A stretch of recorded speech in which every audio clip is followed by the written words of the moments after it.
I'm Patricia Nicholson Richards, and this is Let's Talk Tobago, and we're starting right now. Let's go. Hey, this is your girl Adana, and you're tuned in to Let's Talk Tobago. I love you, I love you, I love you, I love you. Oh.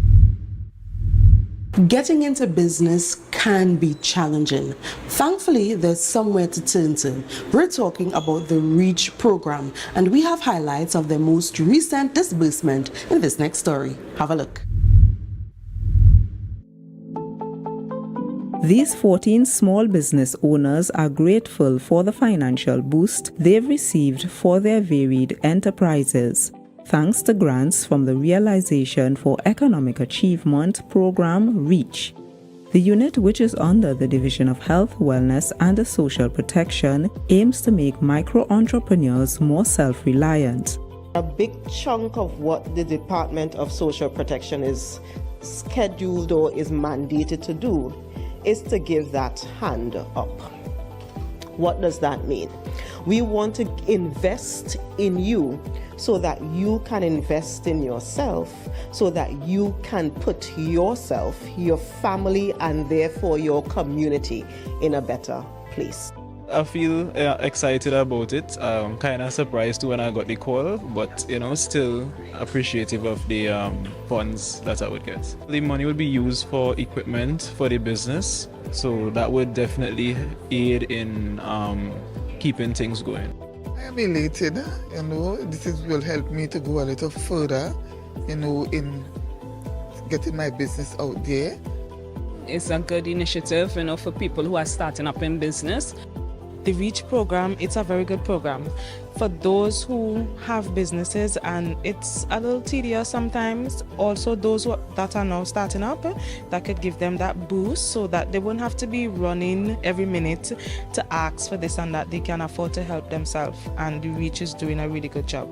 Over $125,000 in grant funding was given out in this tranche. The REACH grant recipients will also receive technical support in areas like financial management, which will improve and grow their companies. I'm Amadara Mills for Let's Talk Tobago. 300 Tobago students are now 4-H club members as they were recently inducted. We have highlights from the induction ceremony which took place at the Shaw Park complex in this next story. Proverbs 22:6 says, "Train up a child in the way he should go, and when he is old, he will not depart from it." This biblical quote sums it up nicely what the 4-H Club is all about. It's all about children building life skills by leading in hands-on projects, which help them grow in confidence, independence, resilience, and compassion. Over 300 Tobago students were inducted as 4-H members recently. The students beamed with pride as they get ready to put their 4-H's into action as they navigate through life. We gather here today under the theme to make the best better, which encapsulates the essence of what this remarkable organization represents. To the soon-to-be inducted members, let me extend my heartfelt congratulations to each and every one of you. Your hard work, dedication, and unwavering commitment have earned you a place among the ranks of the esteemed 4-H Club. Today, we celebrate your achievements and recognize the potential that lies within each of you to make a profound difference in our society. It always warms my heart to look at the sea of white and green at our 4-H induction. You are becoming official 4-H members, and I encourage you, our future students, our present, you, our future, our hope, to continue to use the 4-H's, your head, your heart, your hands, and your health as we strive to always make the best better. The induction ceremony was held at the Shore Park complex. I'm Crystal George for Let's Talk Tobago. Recently, the world celebrated World Ocean Day 2023. Now we have some highlights of Tobago's recognition of this international day. Here's more. The Bucco Reef Marine Park was the focus of this year's World Ocean Day Symposium, facilitated by the THA's Department of Marine Resources and Fisheries. Celebrating our blue heritage was the theme under which environmental stakeholders discussed the socio-economic and ecological importance of this marine protected area. Participants also talked about the creation of a multi-sectoral management strategy for the marine park. What we are looking at is a multi-stakeholder co-management approach. So everybody has a say.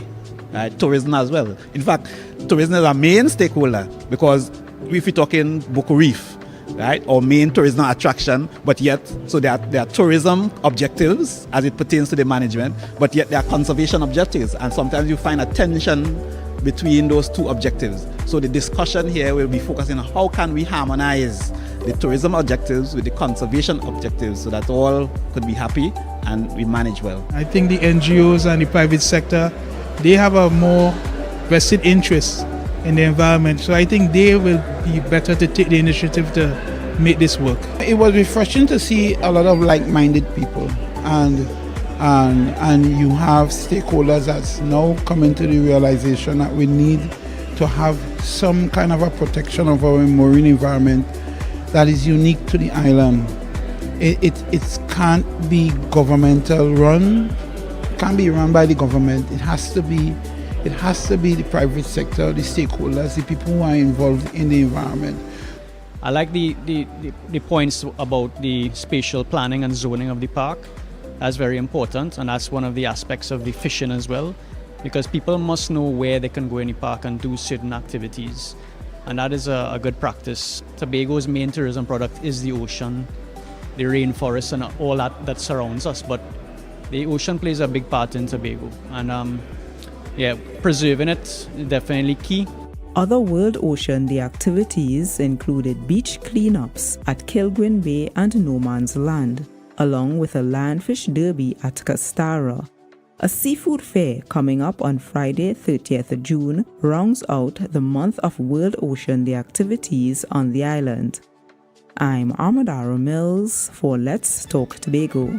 We'll take a short break and come back with much more Let's Talk right after this. Stay close. Keep watching Let's Talk Tobago. I'm sure you heard of the saying, it takes a village to raise a child. Well, the Mason Hall Government Primary School is taking this old adage in the literal context, as their little learners are reading before large audiences. Here's more. Ably prepared by their first-year teachers, Miss Myrtle George, Miss Marcia Augustine Monteith, Miss Karen Roberts Andrews, and Miss Arlene Scott Heath.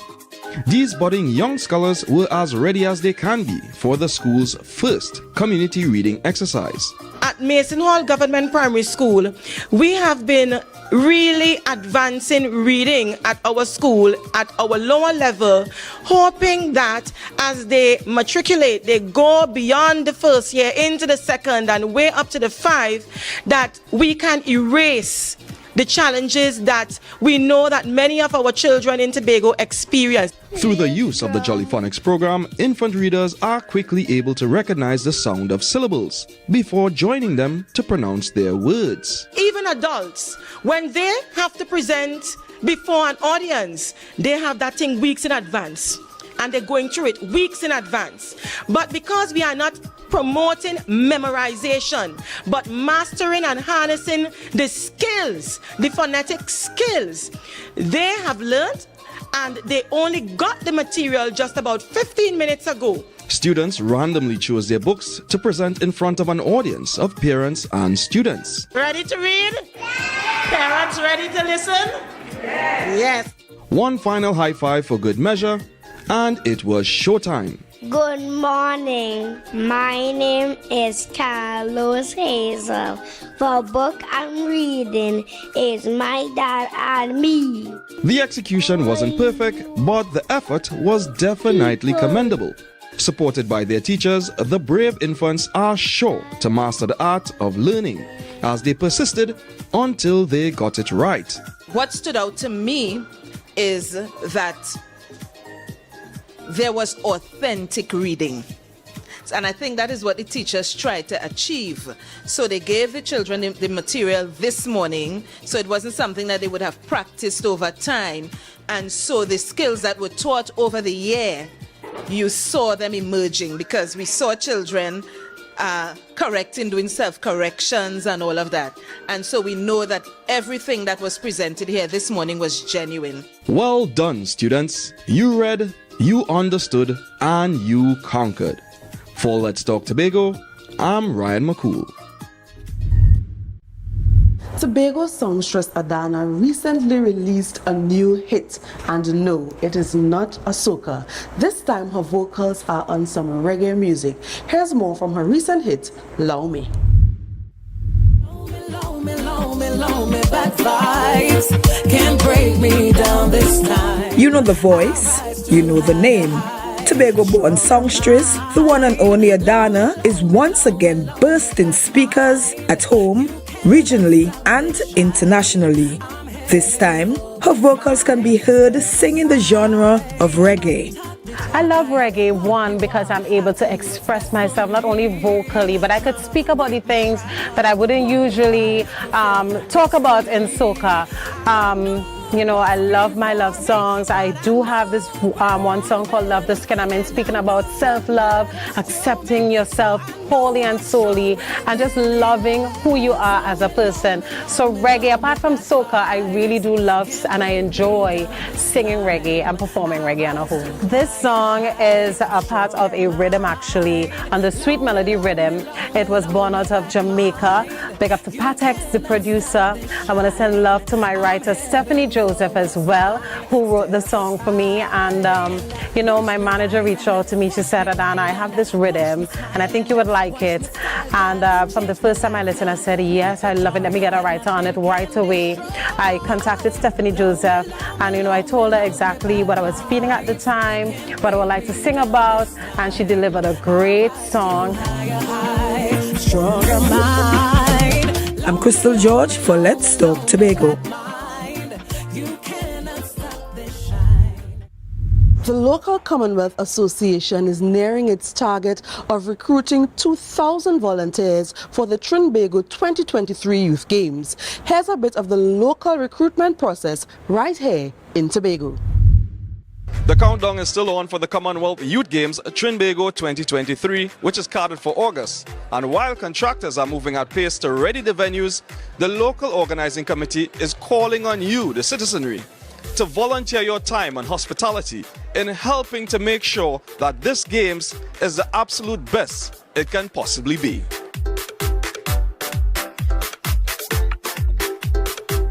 Today is just our first of many fun engagements to come as volunteers. So we just wanted to meet you, have a chat with you, and to explain to you what is required. Let me thank you up front for being here. And let me encourage you to view volunteerism as an opportunity to learn and grow. I'm happy that we are all on board. The athletes are going to be moving from Trinidad to Tobago at one point in time. The opening ceremony is planned to be in Trinidad, the closing ceremony in Tobago. So we expect a lot of activities.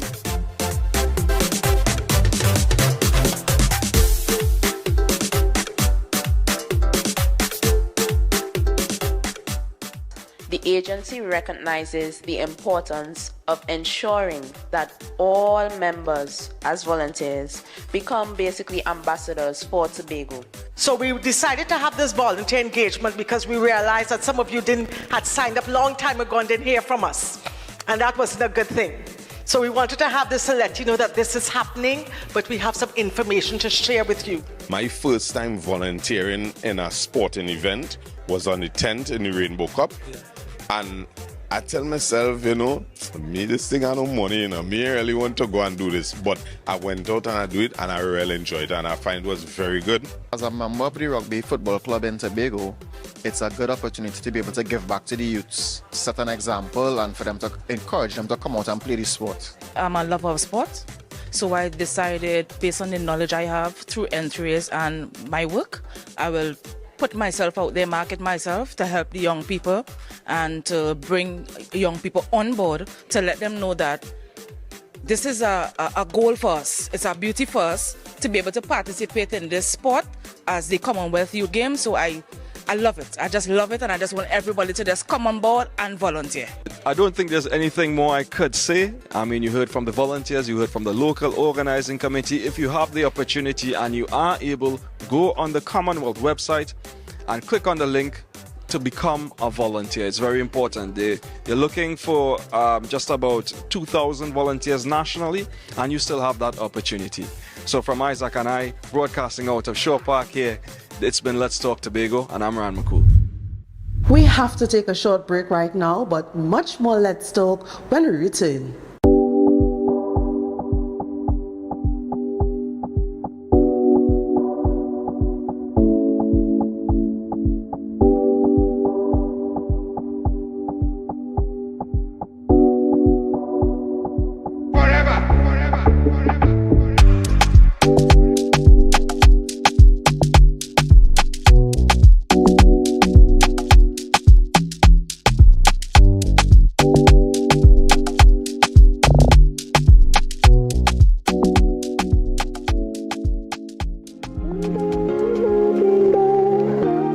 To celebrate Father's Day this year, we at the Office of the Chief Secretary wanted our fathers and men to know that they are loved, celebrated, and valued.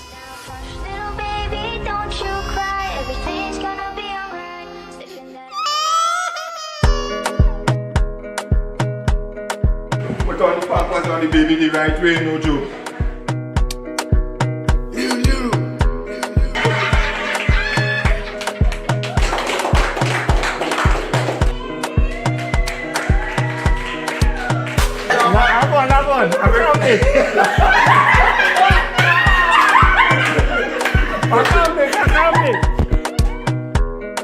Rivet gun. Screwdriver, Philip Red. Me and Miss Allen. You can't be that stressed. Yeah, this one stressing me. This one feel weird. Are you ready? Are you ready? All right. Ready, set, go.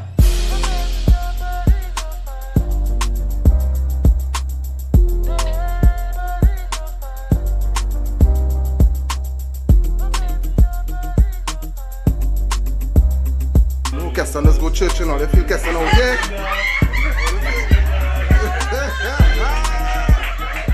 We just want to show you guys how much you are appreciated, both as fathers and as men of staff. Let's go, let's go. Fatherhood is being able to nurture and bring up children and, show them the right ways and principles in life. Fatherhood means, to me, fulfilling God's plan. Fulfilling His ordinance to us as beings on this earth to be fruitful and multiply. Do your best as a father.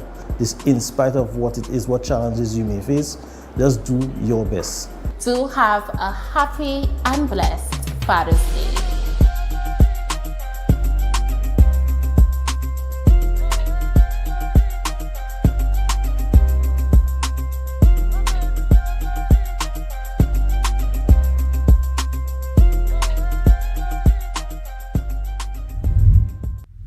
We have come to the end of yet another episode of Let's Talk Tobago. But guys, for more of our content, you can follow us on social media. You can also visit our website at www.tha.gov.tt. I'm Patricia Nicholson Richards, and on behalf of all of us at the Department of Information, Office of the Chief Secretary, Tobago House of Assembly, thank you so much for viewing, and to see you soon.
put a smile on your face when you're moving from place to place. Good morning, good morning, morning, good morning, morning.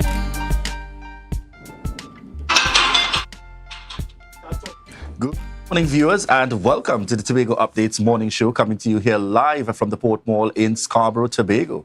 As we continue to give God thanks for life, I am Julian Skeet. And I am Maria Richardson George, and this is the day that the Lord has made, and we will rejoice and be glad in it. Good morning to Tobago, good morning Trinidad, those of you viewing in the Caribbean, and those of you on the live. Good morning, good morning. Julian, good morning. How are you doing today? Yes, good morning. Very good indeed. I can't complain at all. How are you? Not bad at all. Very relaxing weekend, I must say. First time in a very long time. Well, but I know there was a busy weekend as well. Yes, I can't say the same, but time well spent. I would have had the opportunity, Tobago being privileged to once again host what would have been the annual Rotaract District 7030 conference. And I want to say kudos going out to the conference chairpersons, District Rotaract Representative Justin, and the entire team, and all the clubs in Tobago here, the two Rotary clubs, the Rotaract Club, the Interact Club, that would have provided support to ensure a successful delivery, along with the Rotaract clubs in Trinidad. So certainly a hosting here for Trinidad and Tobago happening on the island of Tobago. And I want to say kudos and congratulations to all those involved in the successful execution of the Rotaract District 7030 conference. All right, happy to hear about that. Juliana, quite an interesting Monday today. We've got the budget, THA budget, being presented later on this morning. Yes, so we certainly we're going to have some upcoming discussions with that. But we'll chat a little bit more about that in our rundown this morning. And as such, at this point, viewers, we head on over to news in 90 seconds. Thank you, Julian and Ria. I am Candace Jackson, and here is your news in 90 seconds for Monday, 26 June, 2023, brought to you by Coconuts Cafe. Another audio clip was released over the weekend and is currently engaging the public's attention.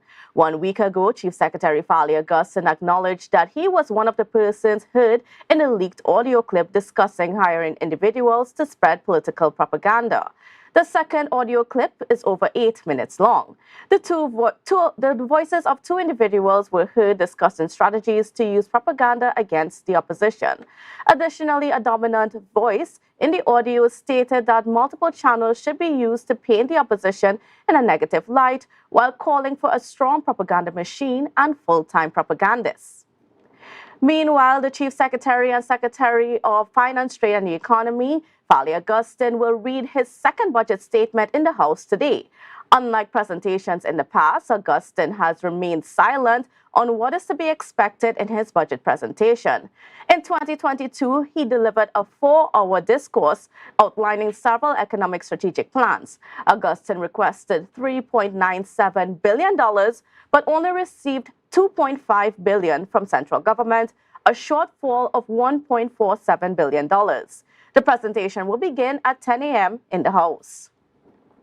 And finally, the Tobago division of the TNT Chamber of Industry and Commerce is anticipating that the budget presentation will include information on a payment plan for the island's contractors. According to Chairman Curtis Williams, many businesses are having issues with THA's late payments. As a result, several are concerned about meeting loan obligations. They are looking forward to a speedy resolution to the problem and hope the Chief Secretary considers them in his budget presentation.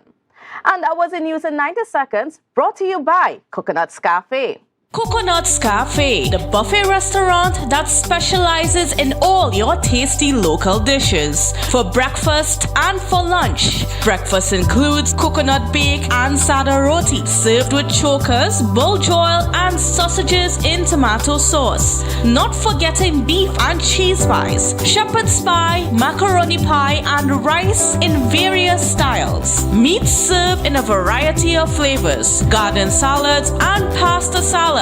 All this accompanied by fruit juices, coconut water, your choice of a great combination to appease your taste buds. So call us today to order, as we are here to accommodate your busy schedules or if you are having a cooking day off. Welcome back, viewers, and at this point we're heading straight on into our birthday shoutouts, courtesy KFC. This is your birthday shoutouts on Tobago Updates, sponsored by KFC.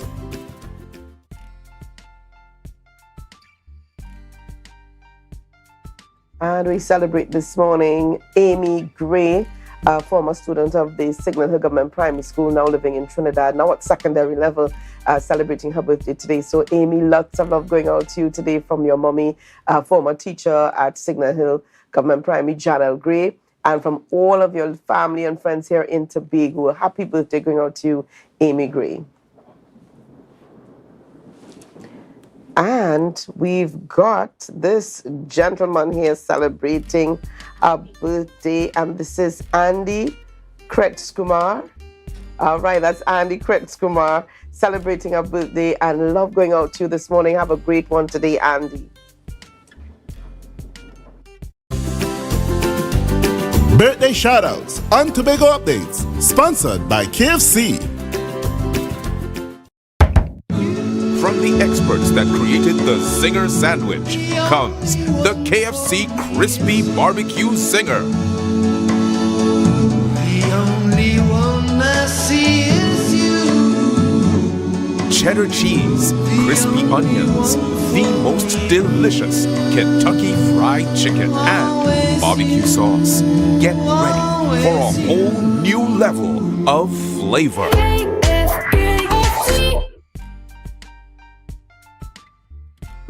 And just as we were chatting a little bit before the birthdays in relation to the happenings today, we're heading straight on into our rundown for this morning, and we get started with Anselm Richards, and he'll be speaking to us THA budget presentation 2023-2024. What can we expect? We look forward to those discussions coming up with economist and social scientist Anselm Richards. And we continue the discussion this morning, chatting with Wendell Walker. And this morning it's all about Sea Turtles Awareness Expo. He'll tell us more about it. All right. This Monday morning, we will also be having on set with us Joseph Jordan. And we're speaking TTPS. So we're getting those updates that will be expected. And this is Sergeant Joseph Jordan. And then we're going to wrap things up, chatting with Lynette Kong and Karen Suka, both representing Kariri, and this morning the focus is on Kariri Innovation Nation Training Program. We're going to learn some more about what's happening there at Kariri. All right, so that's the lineup here this morning. Budget Day in Tobago, yeah. Budget Day in Tobago. I know, Julian, last year we saw some consultations in and around Tobago. We didn't see that happening this year. I guess there was a lot of overshadowing with whatever else was happening within the THA.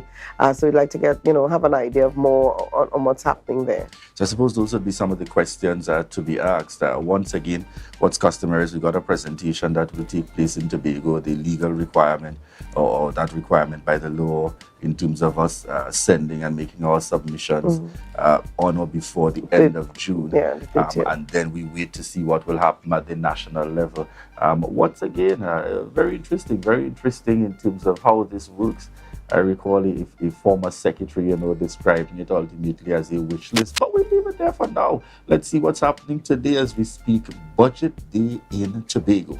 All right, viewers, at this point, we prepare to head on over to Tobago in Focus.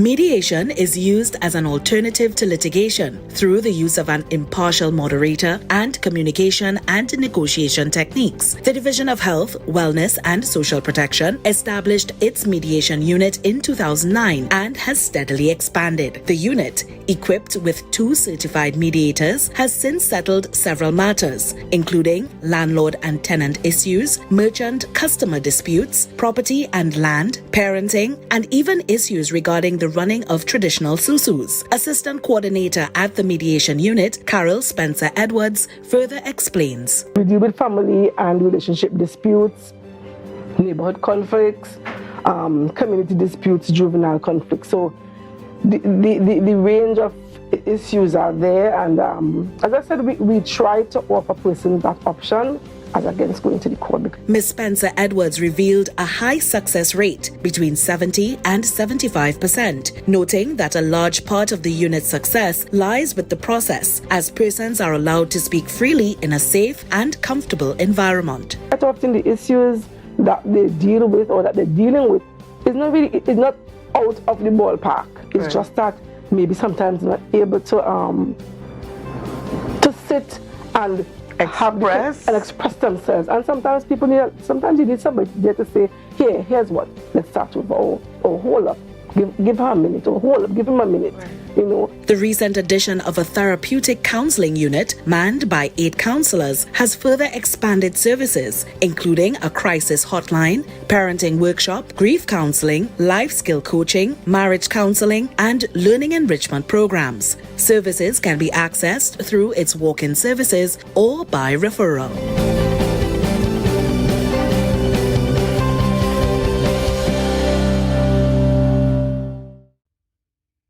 Yes, good morning, viewers, and welcome back to the Tobago Updates morning show. We're just at about 7:11 a.m. this morning. So for those of you heading on into work, now is the time to take that device, get into the vehicle, and make sure you begin that commute. Give or take the direction or the distance that you may be coming from. You may have a little more time on your side. And depending on how far you may be coming from in the circumstances, you are already late. This is your conscious moment. All right, viewers, at this point, we're preparing to head on into our first interview this morning as we speak today, Budget Day in Tobago. And we have the opportunity joining us online, Anselm Richards. Good morning to you and welcome. Good morning. Thanks for having me. Good morning, Tobago. Good morning, world, wherever in it you are. All right. Good morning. Excellent. So, we got to get the conversation started by making that very quick comparison based on what would have been requested last year, June, what we actually got, and what do you anticipate this time around, given that based on our information, this will be the second budget presentation of this current administration. What are your hopes, dreams, and aspirations, notwithstanding what appears to be a very historic perspective down the road? Mr. Juliet, I am not into the business of dealing with what was given to us, because that does not satisfy the needs of Tobago. And we have to press on demanding what we think we are constitutionally and rightfully entitled to in our whole governance arrangement with Trinidad and Tobago. So the issue of what was given to us, which is an unfair mathematical arrangement, we should not even give credence to that in any conversation, because we have not been receiving our fair share of the national pie for decades. And even in addition to that, we have been denied what Parliament have approved for us between 2017 and 2022. Those fiscal years, the government of Trinidad and Tobago refused to release approved allocation to the Tobago House of Assembly in the amount of $153 million. That is a lot of money for an island that is receiving only $4.30 of every $100 that is spent in this country. And in addition to that, this year in the mid-year budget review, when the budget was increased by $3.8 billion, they only allocated $100 million to Tobago. When in keeping with the DRC recommendation, we should have been awarded $153 million at 4.03%. So these are numbers and issues that Tobago and the Tobagonian population need to take on board and demand from Port of Spain what is rightfully Tobago's share of the national pie. So I am not going to have any conversation about what we asked for and what we got. We are saying that we are entitled to 6.9% of the national budget, and we'll continue to make that argument. We'll operate in the constraints that we are placed under because of the unfair, abusive arrangement. But definitely we are not going to give any currency to this unfair situation with the parliamentary allocation to the Tobago Assembly. Mr. Richards, again, always happy to be able to chat with you on the Tobago Updates morning show. Last year we saw that there was some island-wide consultation that helped to shape and guide the budget last year. We didn't see any of that taking place this year. Where can we look? Where would the focus be? And somehow this year's budget sort of caught Tobago off guard. There was no follow-up, no lead-up to it, just bam, boom. Thursday, hearing all about this, where should the focus be? Where can we expect the focus to be this year? Okay, so two things, right? The issue of consultation, I think it is an unfair statement to say that there was no consultation. This administration have been in constant consultation with the population, community by community, in its executive town hall meetings. So we know that's a given, that's a fact, the records are there. And that is the basis that fueled the input into the budget. So we had those series of town hall meetings, and they will even continue after this budget presentation. In addition to that, we have had contribution. We have met with the Tobago Chamber of Commerce. We discussed that. The tourism division have been in constant conversation and discussion with the stakeholders in that sector. The division of agriculture has been in constant conversation with the sector stakeholders, and we have those conversations ongoing. In addition to that, we recognize the importance of the people's participation in this democracy.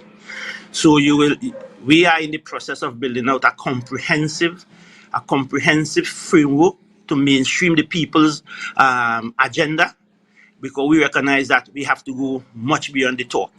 So there will be a formal institutional arrangement that promotes public participation, that will be empowered with the institutional capacity and capability to do what you talk about. What you heard reports coming from those reports, we will break them out into policy. And then from those policy, we are going to break them out into policy mandates. And we are going to mainstream the people's agenda into the whole policy matrix of this administration going forward. So it's a work in progress. Mr. Richards, we saw some focus, particularly coming out of last year's budget, in terms of the administration speaking directly to what one would consider urgent policy actions that would have been taken, and policy areas speaking to health, housing, food, education, debt management, and support for businesses in particular. Where do we anticipate the focus will now be for this budget presentation that is intended to take us through 2023 and 2024, that fiscal year? Right. So we have recognized, and we have learned from the last year, that there are a number of issues that must be rectified and must be restored if Tobago is to arrive at its destination as being the greatest single island in the planet.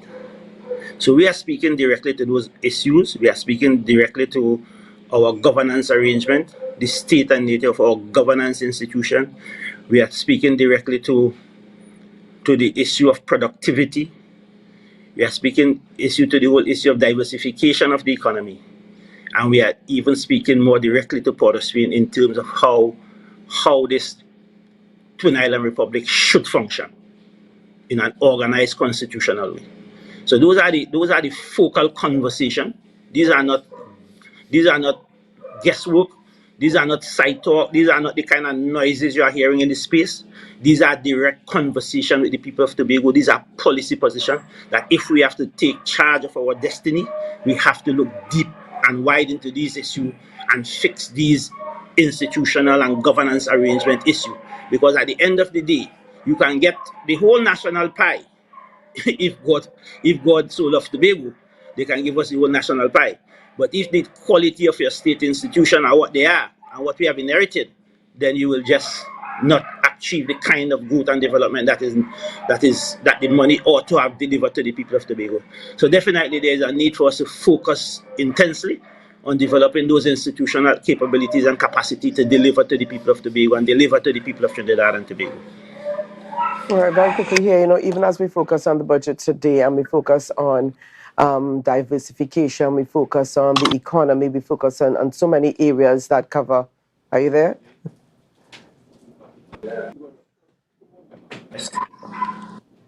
Yes? Can you hear me, Mr. Richards? I'm hearing you now. Okay, Okay, good. You must be focused on all of these areas within the budget. There's been some public outcry with regards to late payments for small businesses or the small business sector in Tobago. How do you respond to that? And will these, will these areas be catered to, these avenues be catered to within the budget? I'm not sure if you heard me. I heard you. I think I get the gist of your question. Yes, and it goes back to the point that I'm making about the quality of our governance institutions and the efficiency and effectiveness of the operation of the animal that is called the THA. There is definitely some serious systemic problem that we need to fix in this Tobago House Assembly if we have to move this island forward. So the late payment of contractors is really a systemic problem in the institution that we have, our collective governance institution that is the THA. And there are serious institutional problems there that needs to be addressed. And I think that the conversation is speaking directly to some of those issues that we need to fix. So that doesn't mean that we are not pressing forward in rectifying those things, because we have to deliver to our service provider in a timely manner. But definitely there are deep-seated problems within the institution that is the THA that needs to be rectified. Right. Well, we're just about out of time, so we want to say thank you very much there, Anselm Richards, economist and social scientist, for joining us here on set this morning as we speak THA Budget Presentation 2023-2024. We all look forward today to hearing what will be presented by this current administration as we look towards the continued growth and development of Tobago. So thank you very much again, Anselm Richards, for joining us. All right, viewers, coming up in our next segment, we will have on with us Wendell Walker, and that's the Director of Product Development and Destination Management, TTAL, as we speak Sea Turtles Awareness Expo. So we look forward to those upcoming discussions this morning and remind you that this is your opportunity to share the live, share the live, share the live.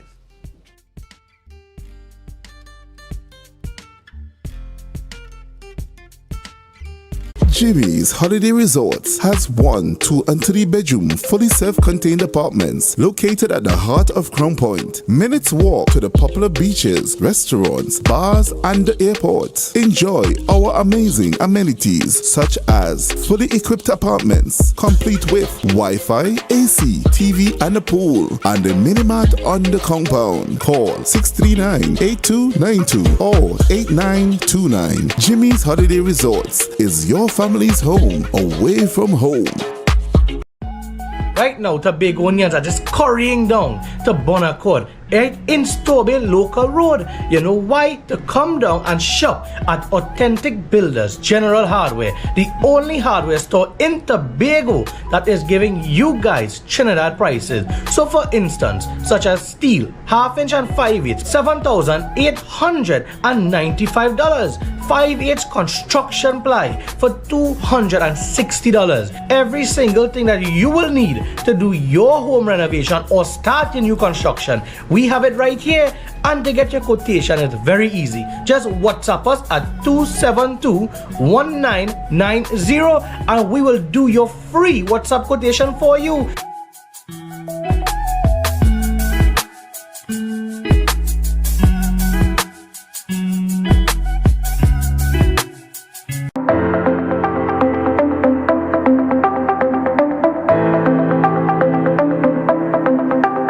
Full disclosure with the executive every Thursday at 8 p.m. only on Tobago Updates. Real questions and honest conversations with the sole aim of keeping you fully in the know. Full disclosure with the executive every Thursday at 8 p.m. only on Tobago Updates.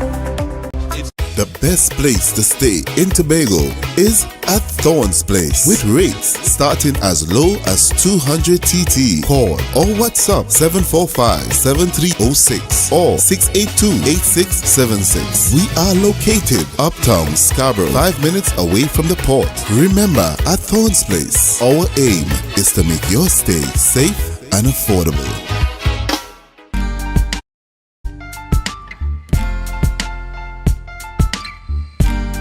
Put a smile on your face when you're moving from place to place. Good morning, good morning, morning, good morning, morning.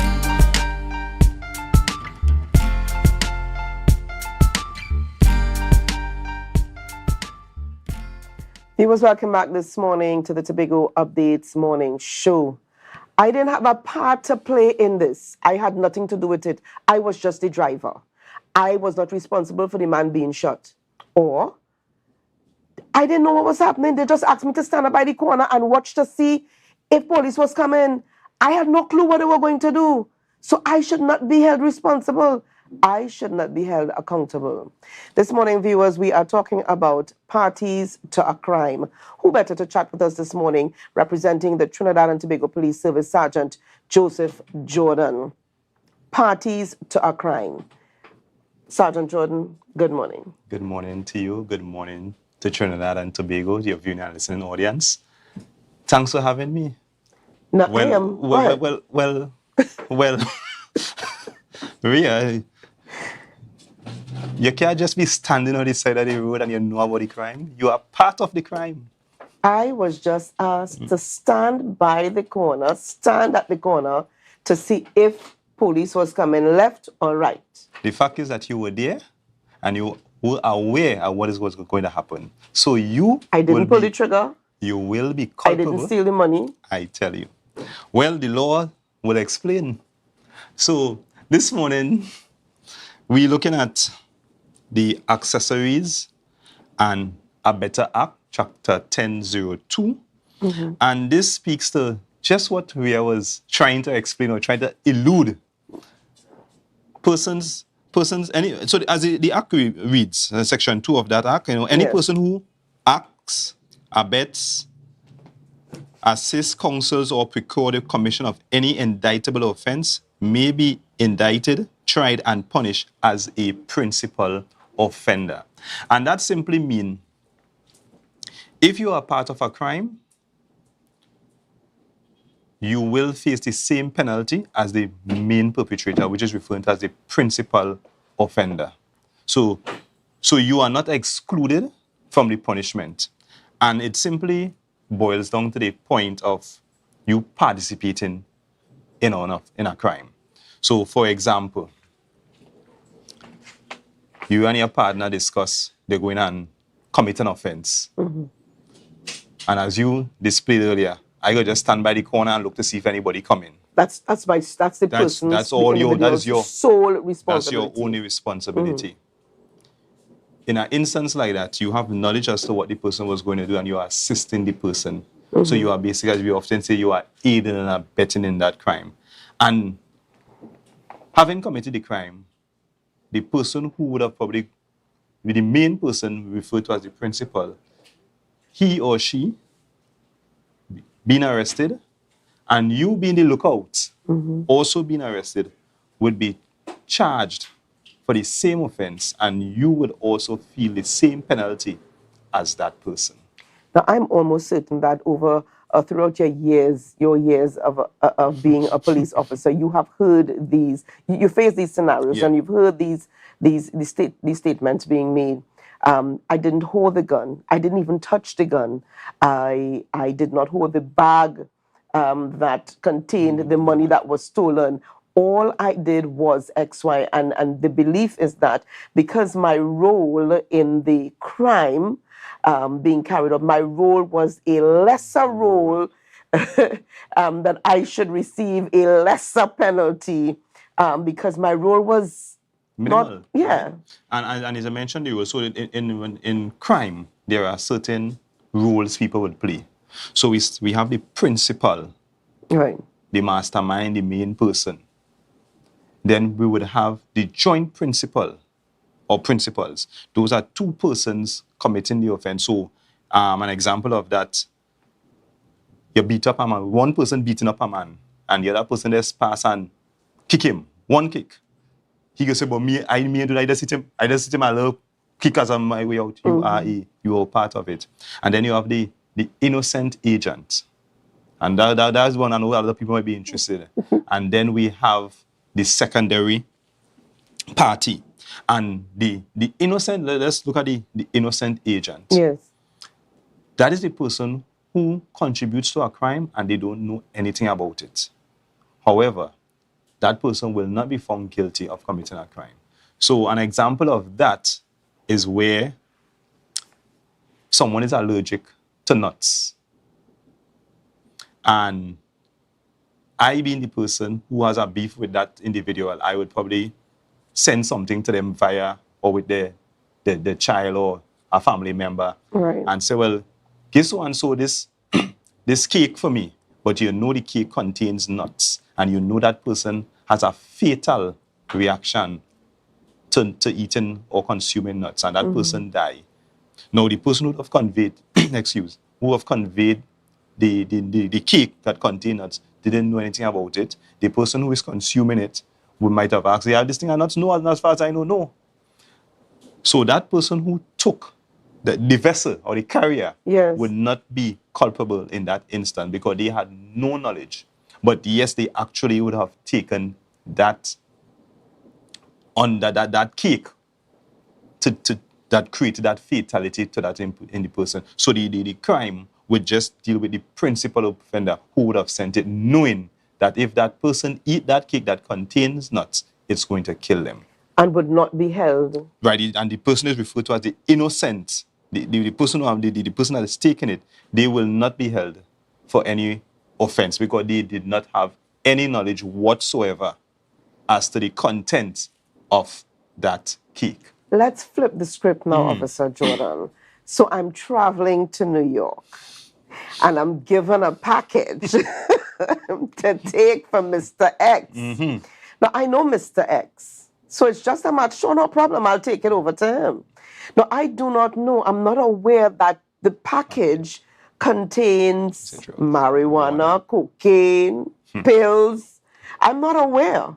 I'm innocent in this. My job was just to take the package to Mr. X. Is it the same for me in this instance? Will I not be, because I'm not aware? Right. So it's a little different in that instance. And how do we, and why I say it's a little different, you'll have to prove your case. Being the person conveying this package without you knowing.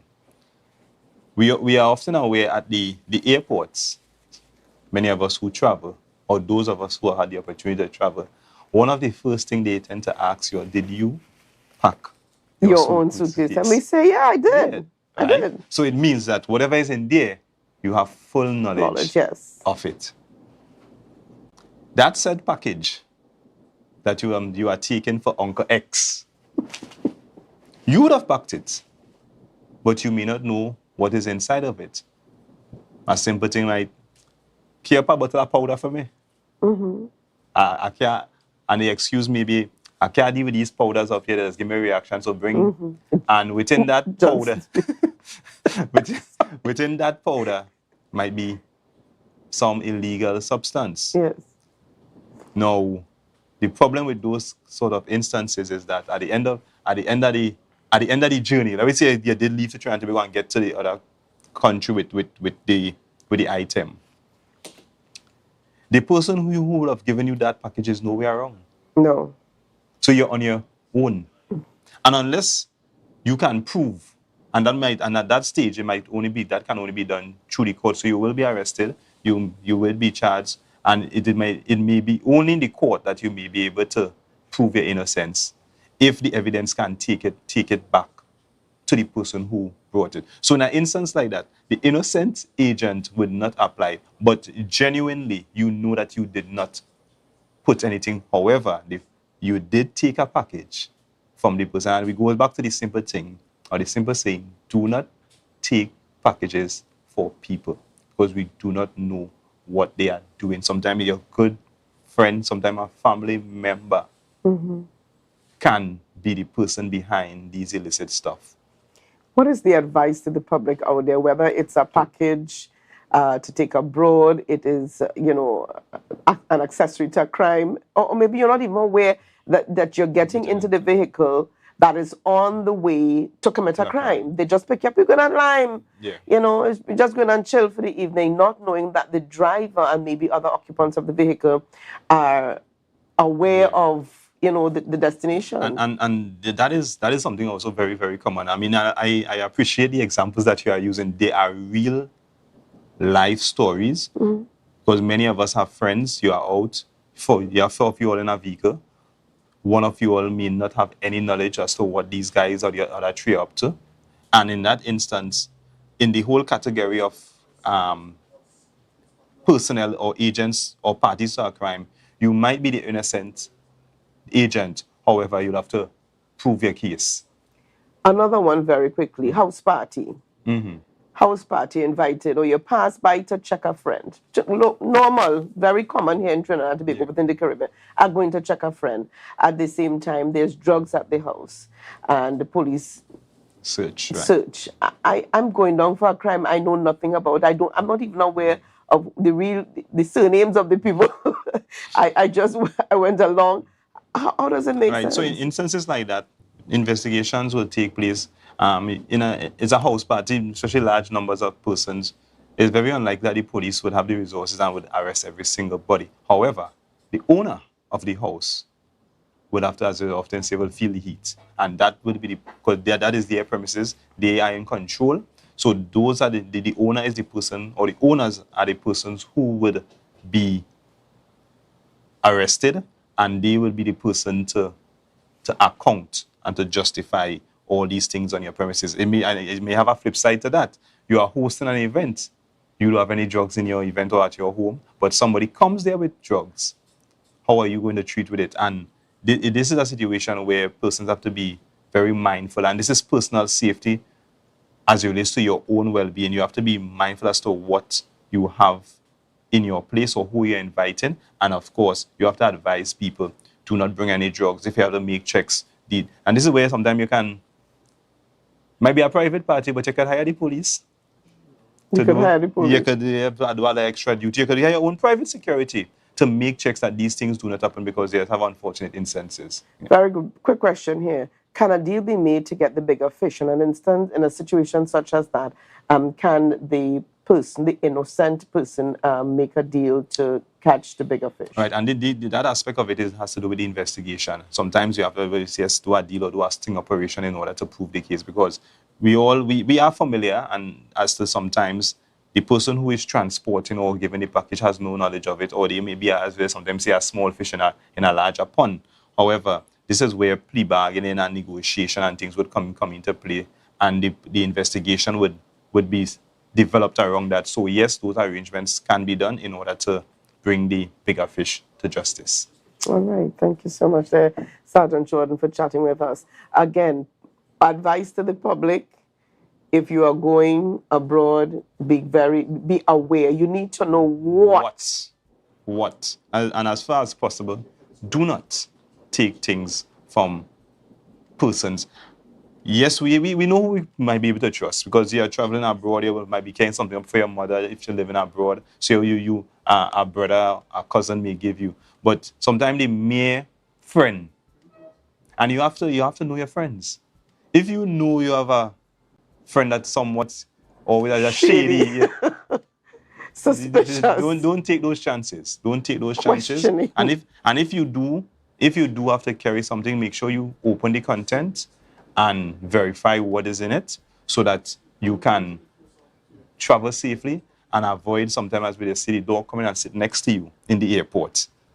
Yeah, we've seen that, and it's not pleasant. It's not pretty. It's very ugly. No. And we continue to educate people, and international travel is a very, very serious thing. Yeah. And trafficking illegal drugs face very high penalties. In some countries, the penalty is death. So we advise persons do not take packages to travel abroad. If you do, make sure you know the content, and you could even advise them they could post it. Yes, TT post. All right. So thank you all very much. All right. So we look forward to a safe week. As a brief note, if time permits, as it relates to our updates, as it relates to Tobago Division, we continue to see a reduction in our serious report crimes. Our murders for the division, we have 7 as compared to 4 for the same period last year. And we want to encourage persons that if you have information, communicate with the Trinidad and Tobago Police Service. We also encourage you to use the 555 medium and 800 tips. Our July-August holidays are here. Persons who are going to the beach, make sure that you secure your property. Persons who are going to parties, go to parties in groups, avoid taking drinks from strangers, so to avoid getting drunk or drugged, and you do not know what happened over the last few hours. So thank you all very much. We're wishing Tobago, and by extension Trinidad, a safe and productive day and a prosperous week. Thank you so much there, Sergeant Jordan. Always a pleasure chatting with you on this Tobago Updates morning show. Viewers, you can't stress it enough, so some good advice. Please adhere. All right, lots more coming up this morning on the Tobago Updates morning show. So remember, viewers, share the live.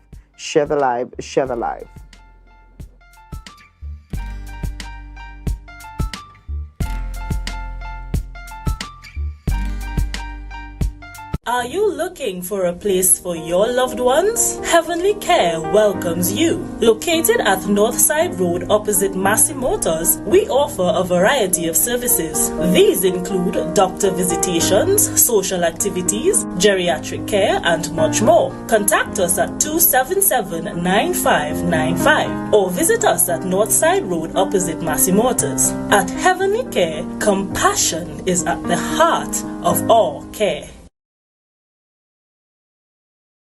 Tobago Glass Supplies has been a leading name for over 37 years in the glass and aluminum market in Tobago. We provide an extensive range of high-quality, innovative aluminum and glass products for commercial and residential use. Competitive prices with superior and professional services by committed employees who are guided by rigid quality standards. Tobago Glass Supplies specializes in the manufacture and installation of glass and aluminum products that are essential to today's homeowners and the business environment. We are engaged in marketing, sales, and installation of a variety of products. These ranges from windows and doors to necessities such as mirrors for homes and vehicles, designed and manufactured in-house or imported.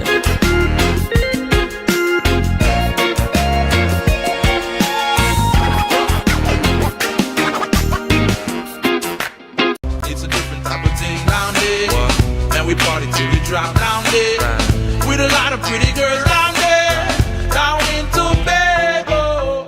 You can now get whatever you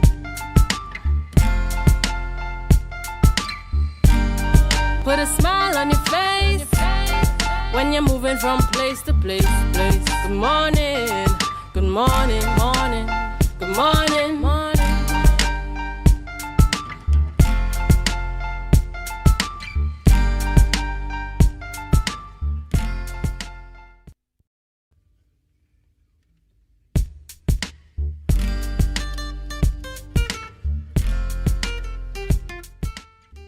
Good morning, viewers, and welcome back to the Tobago Updates morning show, coming to you here live from Port Mall in Scarborough, Tobago. We just at about 7:43 a.m. This morning, and we are happy to welcome, joining us in the discussion, Wendell Walker, and he's the Director of Product Development and Destination Management for the Tobago Tourism Agency Limited. And I'm told that we should also have online Miss Tanya Clovis, President for Save Our Sea Turtles. Good morning. Hi, good morning, Julian. How are you? Good morning to Tobago as well, and to all your viewers. All right, good morning and welcome. So as we get the conversation, yes, and we have on now Tanya Clovis. Good morning to you and welcome.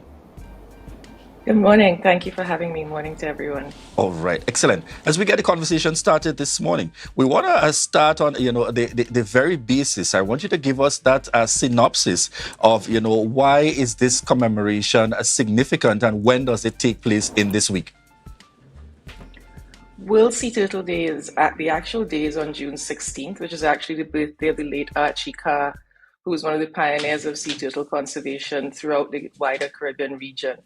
And it was first commemorated in 2000 and is now celebrated globally pretty much throughout the month of June. It falls right in the middle of nesting season, so it's an excellent opportunity to raise awareness about the conservation of turtles and the threats that they still face. And this year's theme is to clean beaches, which is a wonderful reminder of one of our recurring messages that turtles, nesting turtles, hatching turtles especially, just want the same thing that we want, which is clean, safe beaches that are relatively unspoilt.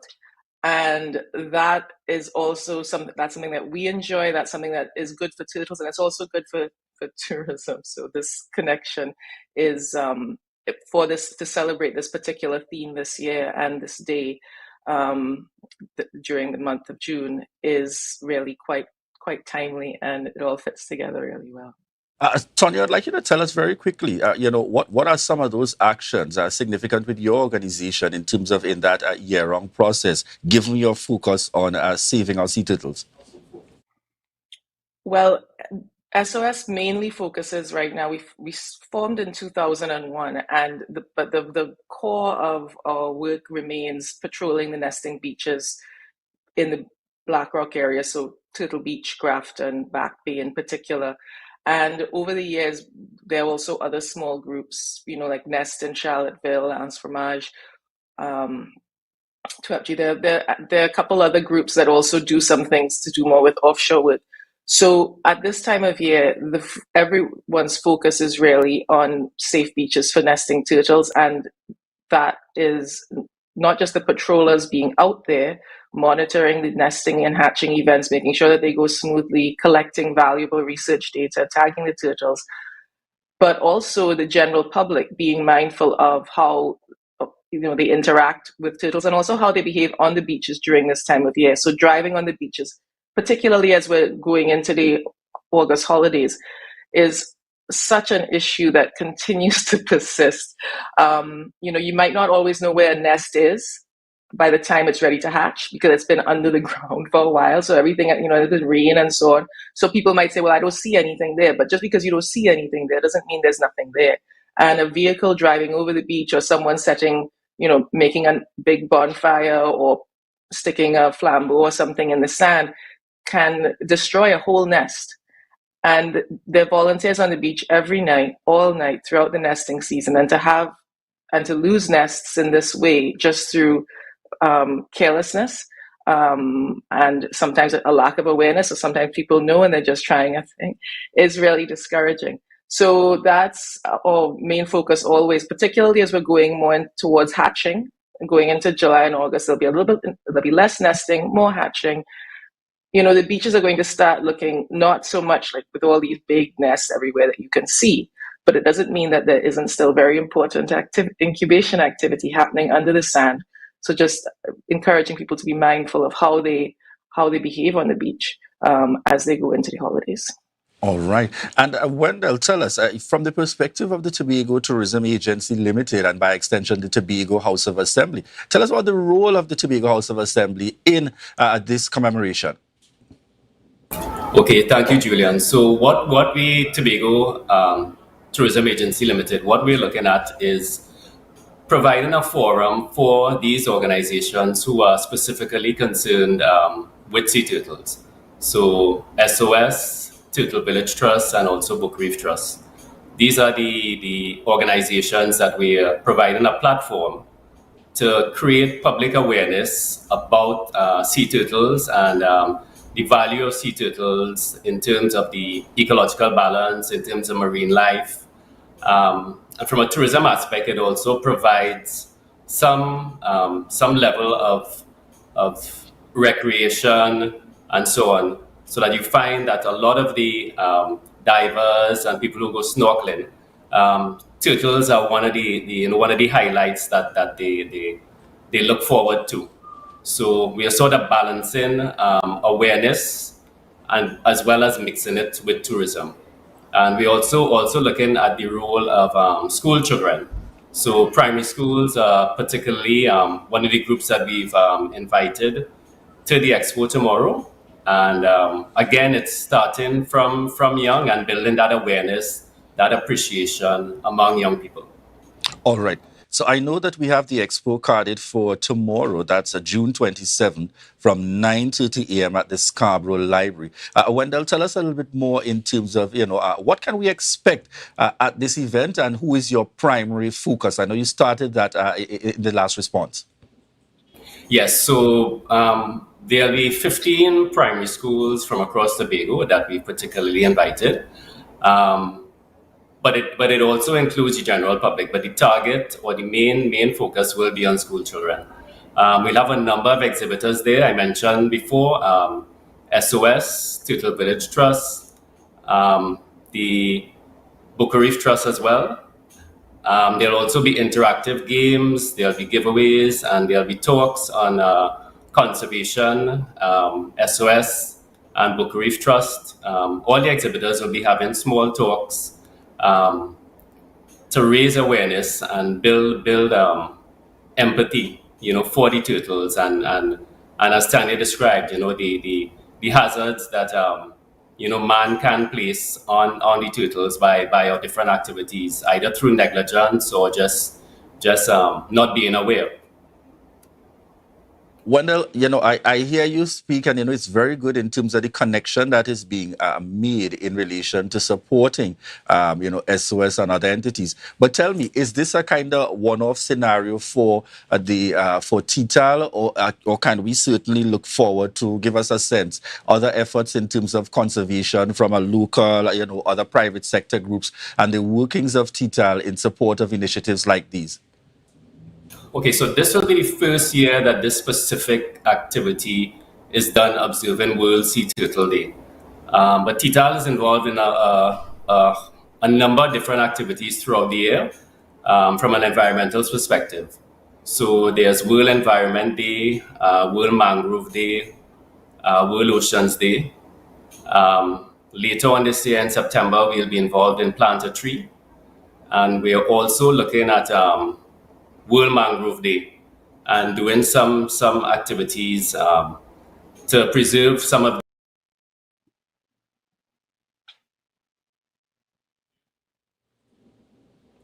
All right, we seem to have lost the connection there. But very good to note that it's not just about a one-off initiative. And just before we close, Tonya, can you give us a sense of that importance in terms of Tobago balancing our responsibility towards environmental sustainability and, promoting ecotourism activities? I suppose if you're not in the field, sometimes you tend to take it for granted. But just remind us of how important that is. Well, it's really critical, and the collaboration, as Wendell was saying, is key to seeing that kind of finding that balance. And it's not just the balance between conservation and tourism initiatives specifically, but development and human activities in general. That's why we like to emphasize, that in many ways we kind of all want the same things. What's best for the turtles is also, in the long run, what's most sustainable for Tobago, for our own development, and keeping that focus, keeping the environment in mind, helps us to keep that focus on what sustainability really means. And it's not just because the environmental sustainability is also very connected to a long-term economic stability. If there are things that are in the short term seeming to be if there are things in the short term that seem quite attractive, that in the long term will actually destroy this very resources that support our health or well-being, and also our economy from a tourism standpoint, and also just sort of our quality of life, which is what's key, then it's not really sustainable, over the long run. So we would love to see over time, perhaps some of the beaches like Turtle Beach and Back Bay, some of those key beaches and a couple others, afforded a little bit more protection during the nesting season, so that everything can be a little bit more managed, like they have in Grand Revere, where during the nesting season there's a dusk to dawn arrangement. And, things like having turtle patrols covered in the budget, like lifeguards, things like that, where we really put resources. And that's why this event tomorrow is a really nice example of where some of the resources that are available are being put towards the promotion and awareness of conservation and, education in the schools and that kind of thing. And that continues to support the growth, not just of the conservation movement in Tobago, but also the Tobago in itself. Quickly before we close, contact information for those wishing to get further details and to participate tomorrow. Well, people can contact SOS at 328-7351 on WhatsApp if they're interested in anything to do with turtles. And Wendell can say a little bit more about exactly the event tomorrow is at the Scarborough Library. All right. So very quickly as we close, your And closing it comments, starts at Wendell? 9:30. Hi, good morning. Yes, so it's tomorrow from 9:30 a.m. at the Anne Mitchell Gift Auditorium, Scarborough Library. You can contact Tital. You can contact myself, W. Walker at tobagotourism.org, or you can also call at 628. Let me just get the 628. All right. So we just also contact. Sorry, Julian, my freeze just. Yeah, so you can also contact us. You can contact Eleanor Lewis at Tobago Tourism Agency Limited. All right. Thank you very much, dear Mr. Wendell Walker, Director of Product Development and Destination Management for the Tobago Tourism Agency Limited, and Tonya Clovis, President of Save Our Sea Turtles. A gentle reminder, Tobago celebrates World Sea Turtles Day with an expo. Takes place tomorrow at the Scarborough Library, and that's from 9:30 a.m. And it's a free one-day expo. So certainly we're encouraging a very good opportunity for children and young people to learn about, having a better appreciation for the environment, and certainly wish you the very best with tomorrow's initiative. So thank you so much for those of you joining us as we prepare to head on over to our next interview. We will be chatting about Kariri Innovation National Training Program. So we look forward to the upcoming discussions that will be taking place, representatives of Kariri, as we speak to the upcoming training program. Viewers, we want to thank you so much for the continued love and support for the Tobago Updates morning show, and to remind you that this is your opportunity to share the live, share the live, share the live.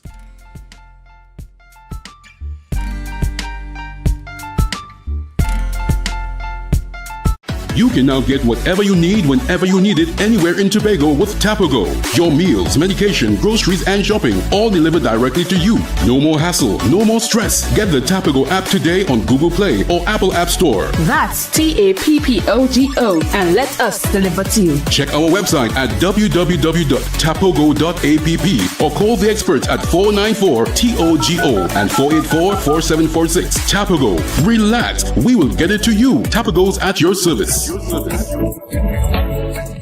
Advertise with Tobago Updates. Call 284-6597. If you have a small or large business, we can get your information in front of the masses. Reach our rapidly growing viewership on Facebook and YouTube. Promote your brand in Trinidad and the Caribbean through M&E TV Now and Gayel. Yes, we can build unique ads for your business. Call now 284-6597 and advertise with us. MI4 Security Services Company is the most advanced security service in Tobago. Ask about our cash and transit service. It's safe, risk-free, reliable, and timely. We provide safe banking delivery for all business types and sizes with highly trained staff, 24/7 monitoring, coordinated emergency response, and a well-maintained fleet of armored vehicles. Contact us at 660-7723 or visit our website at www.mi4securitytt.com to sign up today. October will never be better with Tobago Carnival fever. Book your passage and come on over.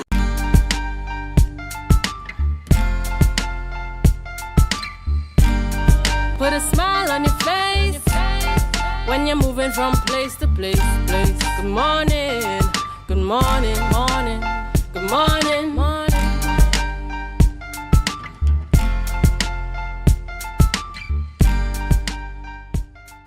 Viewers, welcome back this morning to the Tobago Updates morning show. We are chatting at this time with Lynette Akong, Senior ICT Business Coordinator for Kariri, and Karen Sukas, Senior Business Development Officer attached to Kariri as well. And this morning, viewers, our focus is on Kariri Innovation Nation Training Program. Good morning and welcome to you this morning.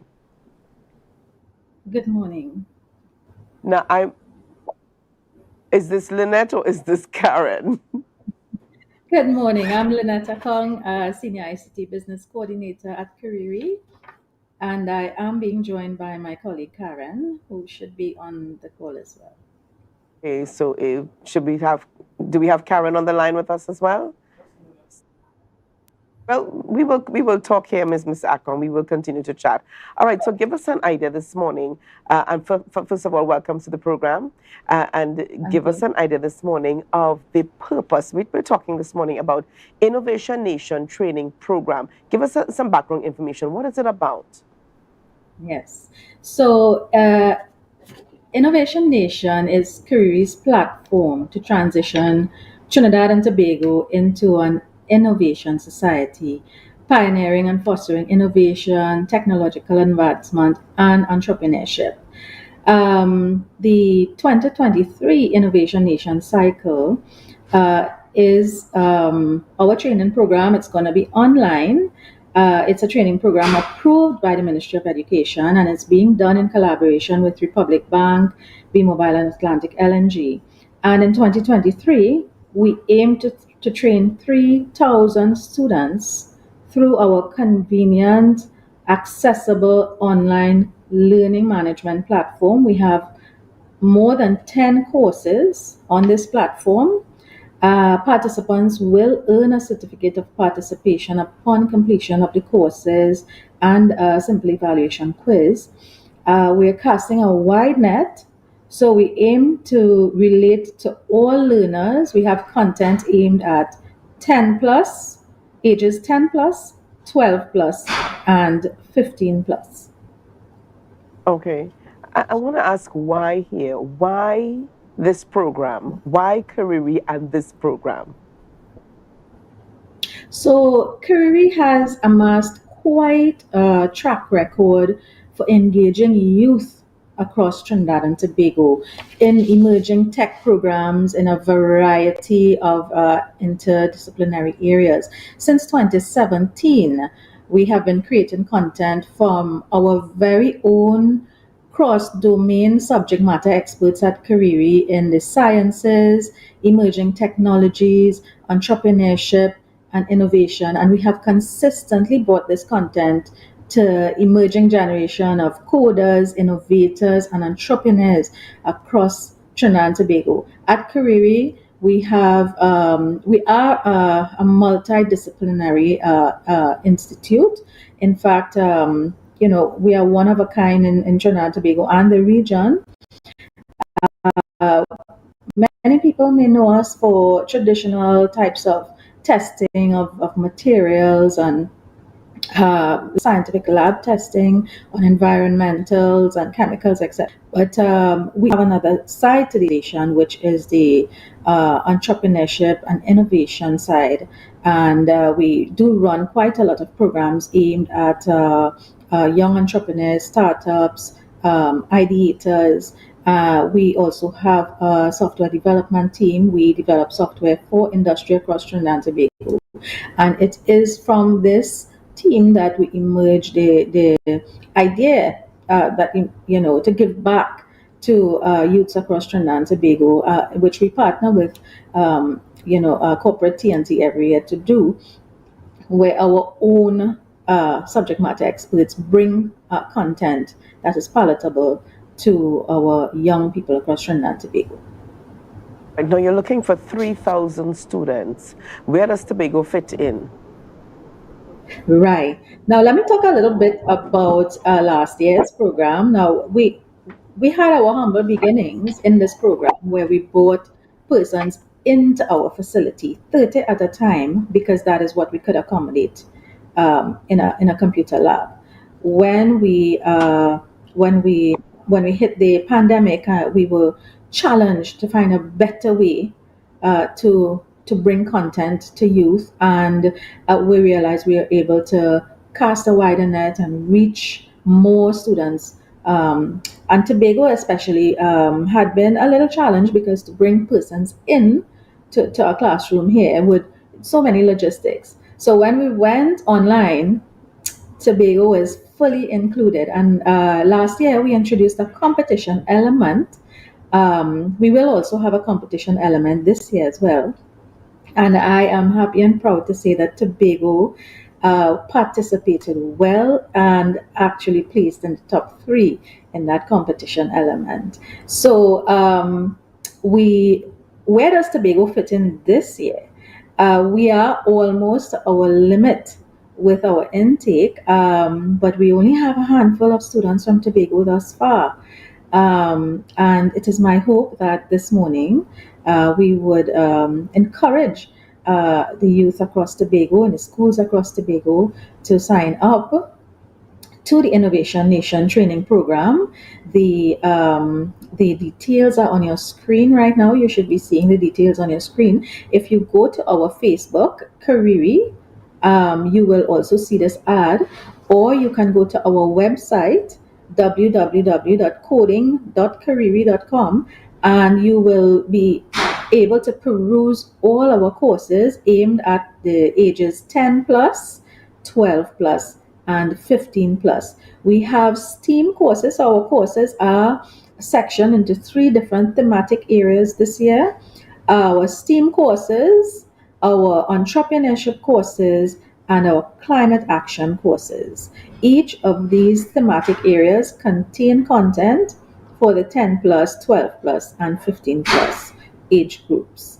So our STEAM courses this year, you can delve into astrophysics and coding, digital music and coding, computer engineering for kids, computer engineering for industry, computer science and coding. You can learn the Office suite, and this specific course has an SBA focus. So it's aimed at assisting students doing their SBAs or learning about the technologies that they need to learn in the IT syllabus for their SBAs. And just a whole lot of other great content. Climate action courses are new. You can explore energy auditing, carbon footprinting, solar PV systems, and with our entrepreneurship courses, you can get a crash course on what it takes to start a business. Our business coaches and experienced business mentors will carry you through an intense series of online workshops that covers proving your business idea and content aimed at marketing, financial, ideation. Ideation Nation is a huge chunk of the entrepreneurship course. And I'm not sure if Karen is on, but Ideation Nation is aimed at also taking you through the process of creating the idea, coming up with and proving your idea. And this is very helpful for the competition element that we will be running. We will be launching that element in August. So the idea is that you start our courses. Our courses start on July 3rd. That is next week. Typically, you depending on your pace, you can take 1 to 2 weeks to complete the material. The material is self-paced, so there are no set times for classes. It is completely virtual, so all you need is your computer and an internet connection to be able to participate in the courses.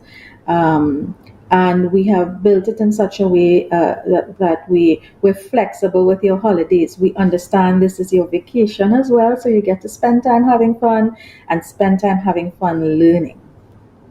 Thank you so much for chatting with us this morning. And very quickly here, your sponsors are Republic Bank, B-Mobile, and Atlantic LNG. All right. Thank you so much for chatting with us.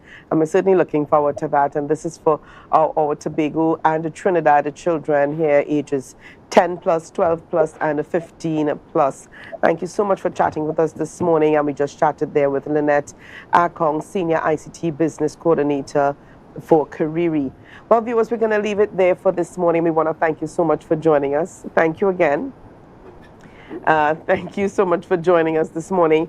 And just to remind you here that we've got budget taking place, the THA budget taking place today from 10 o'clock. But from 9 o'clock this morning, from 9 to 10, we have the pre-budget show. You don't want to miss it. It's going to be coming to you live this morning from the Tobago Updates television station. So you do not want to miss that. Again, it's happening from 9 o'clock this morning. Well, we've got GMT coming up with Assemblyman Orlando Kerr, Councillor, speaking prophetically here, Councillor Kerr. He's going to be on the program with Candace coming up just after the break. As well, we're going to head on over to Tobago Notes. So Tobago, have a great day, and we will see you tomorrow. Be blessed. Bye-bye.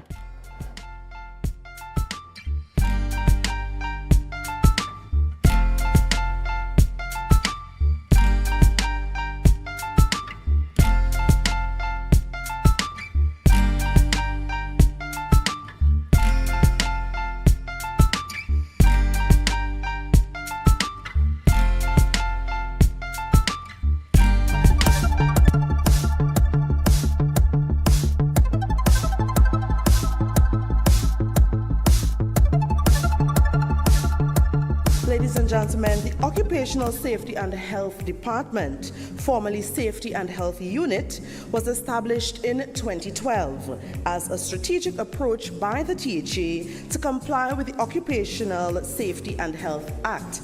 This department is responsible for the development and implementation of an OSH management system throughout all divisions of the THA. A warm welcome to the 9th Annual Tobago House of Assembly's Occupational Safety and Health Awards Ceremony 2023. This ceremony marks the culmination of all of the activities that took place in commemoration of the ILO's World Day for Safety and Health at Work 2023, which is celebrated worldwide today. The activities hosted by the department embody the theme for this year: a safe and healthy working environment is a fundamental principle and right at work. We want to use this opportunity to thank all of you for your service to the THA, service in the private sector as well. I want to thank all of you for ensuring that we keep our workers safe, so that workers can go home safely every evening to their families. And we will keep working. This is a commitment that we will keep working as far as resources are available in ensuring that the work environment remains safe, hospitable, and healthy for all our workers.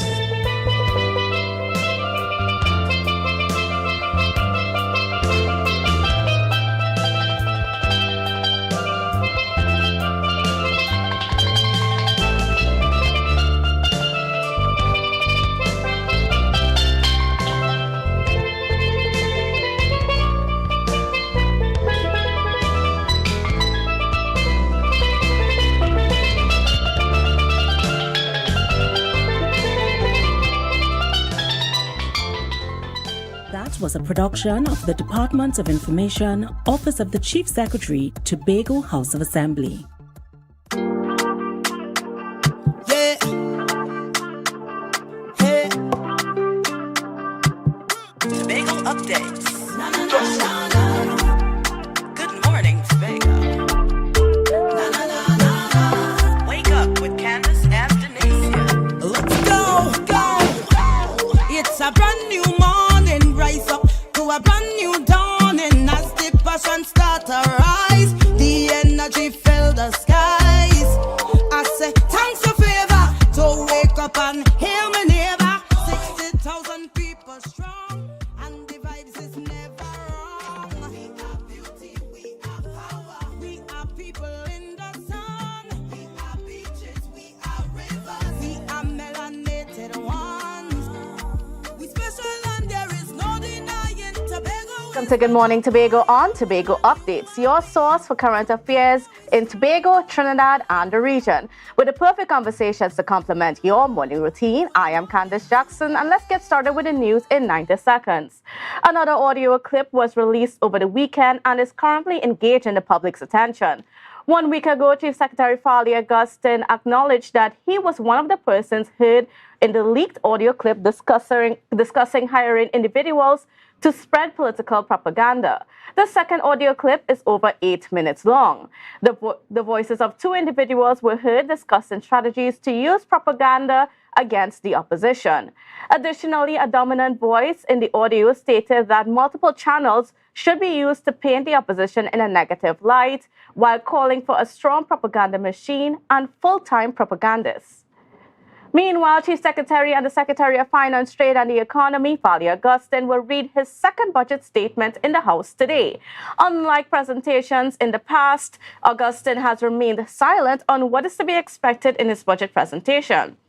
In 2022, he delivered a 4-hour discourse outlining several economic strategic plans, and Augustine requested $3.97 billion, but only received $2.5 billion from central government, a shortfall of $1.47 billion. The presentation will begin at 10 a.m. in the House.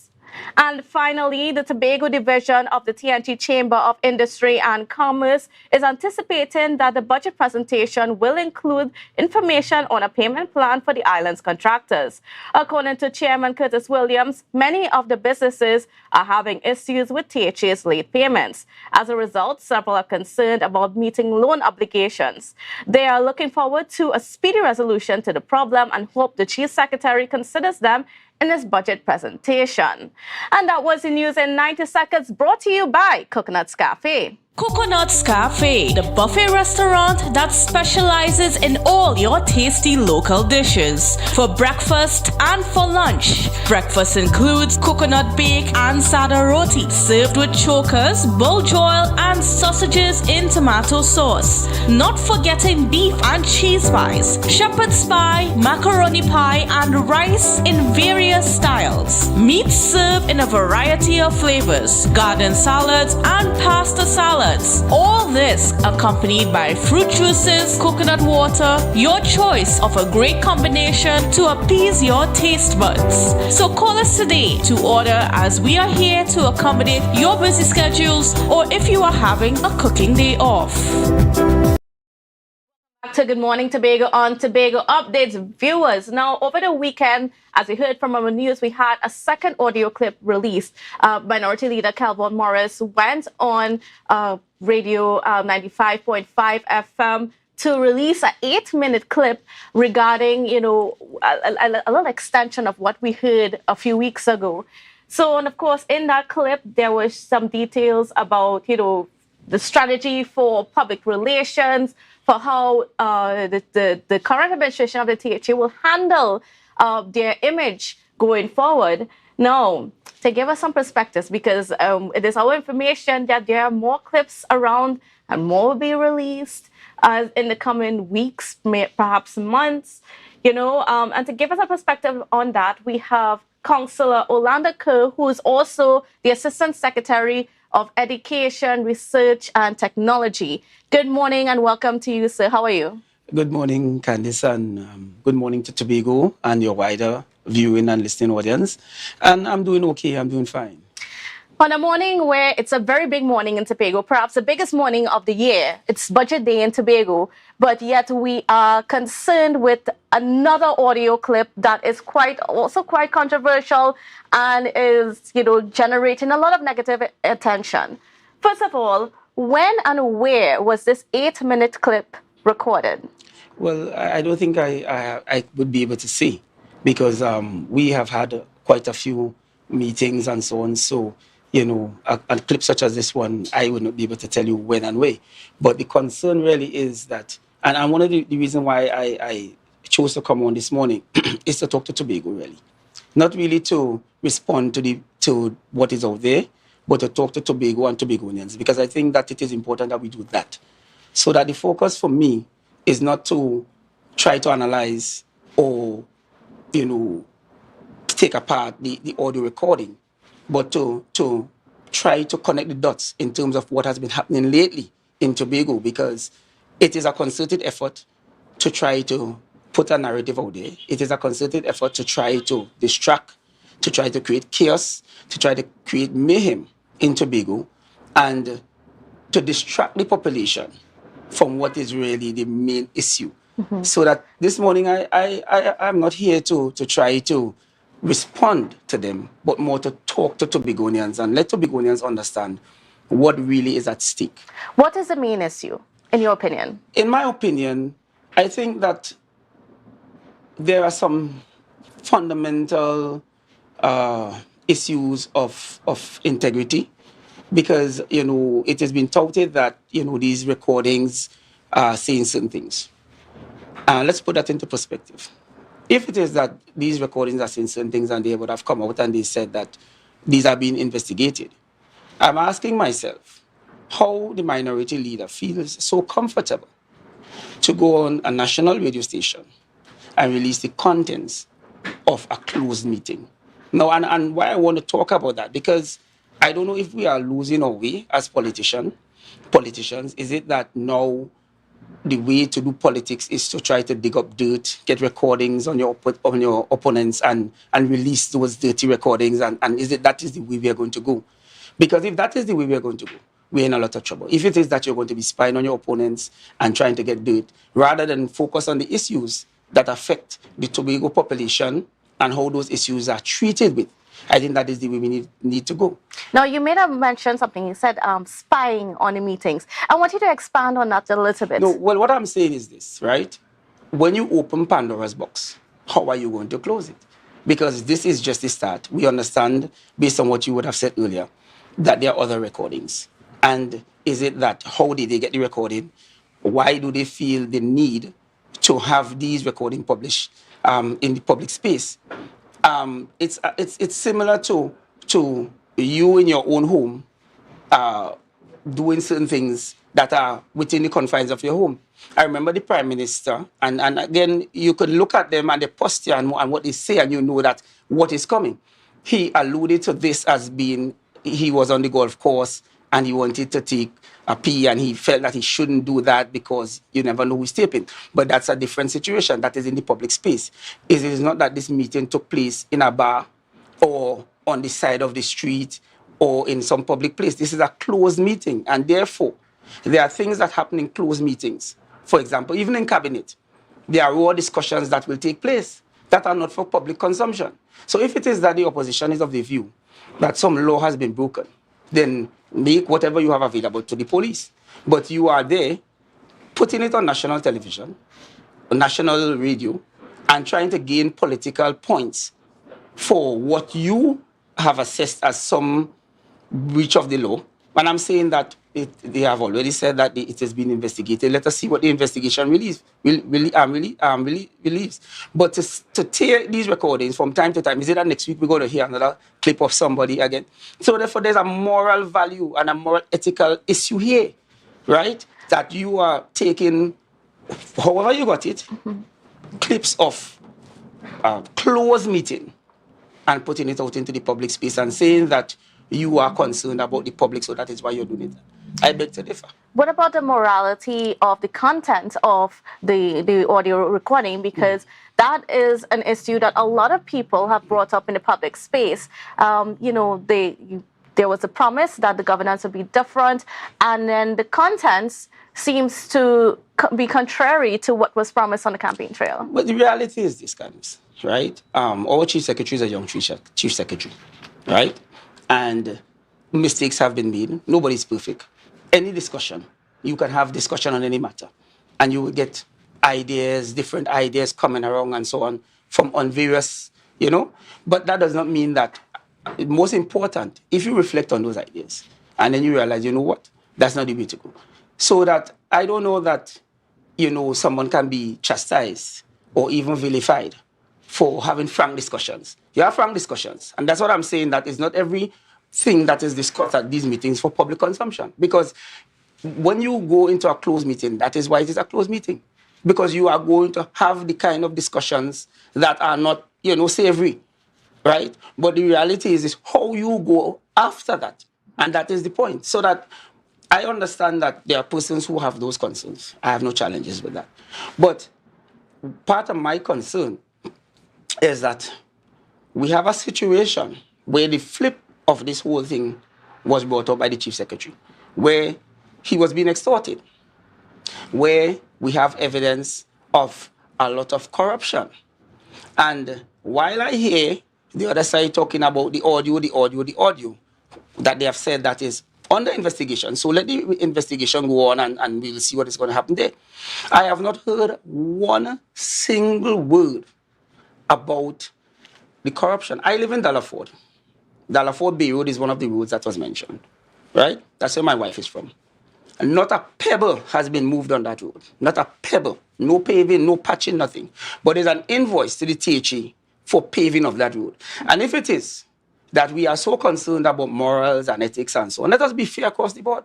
So that while you're talking about the alleged audio tape and all of that, what about the THE being billed and paid in some instances to this contractor for works not done? Nothing was done. So that I think that if it is that you're going to talk about morals and ethics, then you can't choose which morals and ethics you're going to talk about. So that these are real concerns. And if it is that you are saying that you care about Tobago, then okay, the audio tape is being investigated, no problem. It's in the hands of the police, as I said. The Chief Secretary would have said that all of this information was sent to various arms. Where is their response on these matters? These are serious matters. We are talking about millions of dollars of Tobago's money, where we don't have it. We already don't get enough from the national budget. Millions of dollars. And this is just one example, because I live in Dallaford, so I could speak to that. And I heard about many other roads and so on that either what was promised was not delivered in terms of it was supposed to be asphalt and then it was concrete, and the whole audit. And where is the Prime Minister on this? Where is the minority leader on this? These are serious issues, right? So I expected to hear them say, well, they are concerned about that. So apparently they are not concerned about that, right? Now, when it comes to, because we have to discuss the contents a little bit, the Chief Secretary, when he first addressed the Republic of Tobago upon taking office, he said that the campaigning was done. Yet in the audio recording, he stated that he has to continue campaigning. So it sort of goes against what he said to the people. And I just want to get, because this is calling the integrity of the Chief Secretary into question. So how should the public now treat with this information? No, I think as I said, as you go along, you learn. And I can tell you that this is a young administration. And many of the things that were said on the campaign trail, as you would be aware, when you get into office, you realize that it is a totally different story. You realize that many things that you promise, you will not be able to deliver at all. Some of them you will not be able to deliver in your first term and all of that, because you will not know what the situation is until you get into office. So when you get into office, very often you have to change some of the things that you thought you were going to do. And that is normal and natural, right? But as I said, it all depends on, we have to look at the whole picture. And we can't pick it apart, because sometimes things are said in a particular context. But if you get only a part of that, you will interpret it in a particular way. So you have to look at the whole picture and not just simply take this audio tape and say, well, okay, the Chief Secretary said this on the campaign trail, but now he said something else. That is life. Life is dynamic. Life is not static. And therefore, sometimes things will happen that will cause you, even in your personal life, to change something that you had planned. So it's not a bad thing to change.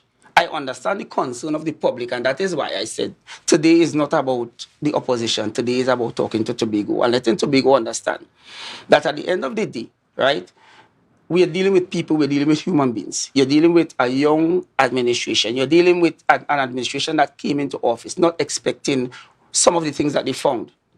An administration that has been bombarded, an administration that has been attacked, an administration that, as I said, is evolving. And therefore, things will change. So that, and if you look at any political campaign, you can't show me a political campaign where any political party would have said certain things on the campaign trail and they couldn't deliver. So it happens. And therefore, I don't think that we can simply say that, well, the chief said this and something happened that would have caused a change. And there are many things that were said, many things that were promised, many things that, as I said, when you get into office and you realize the extent of what was happening in Tobago, that you realize you may not be able to deliver in your first term. So that happens, you have to adapt, you have to change, and you have to try your best to, do the best that you can under the circumstance when you get the additional information. And it's a simple case study. Okay. Was anybody hired? Do you have any information about anybody being hired under the pretense of being a personal staff, etc., and also used to spread propaganda? No one has been hired to do that. As I said, as far as I am aware, it was a discussion that Bono, wasn't carried out or anything like that. That is why I could sit here and say, let the police do the investigation. And is there evidence to support it? And that's what I'm saying. The police will do the investigation and they will find that no one was hired to do this.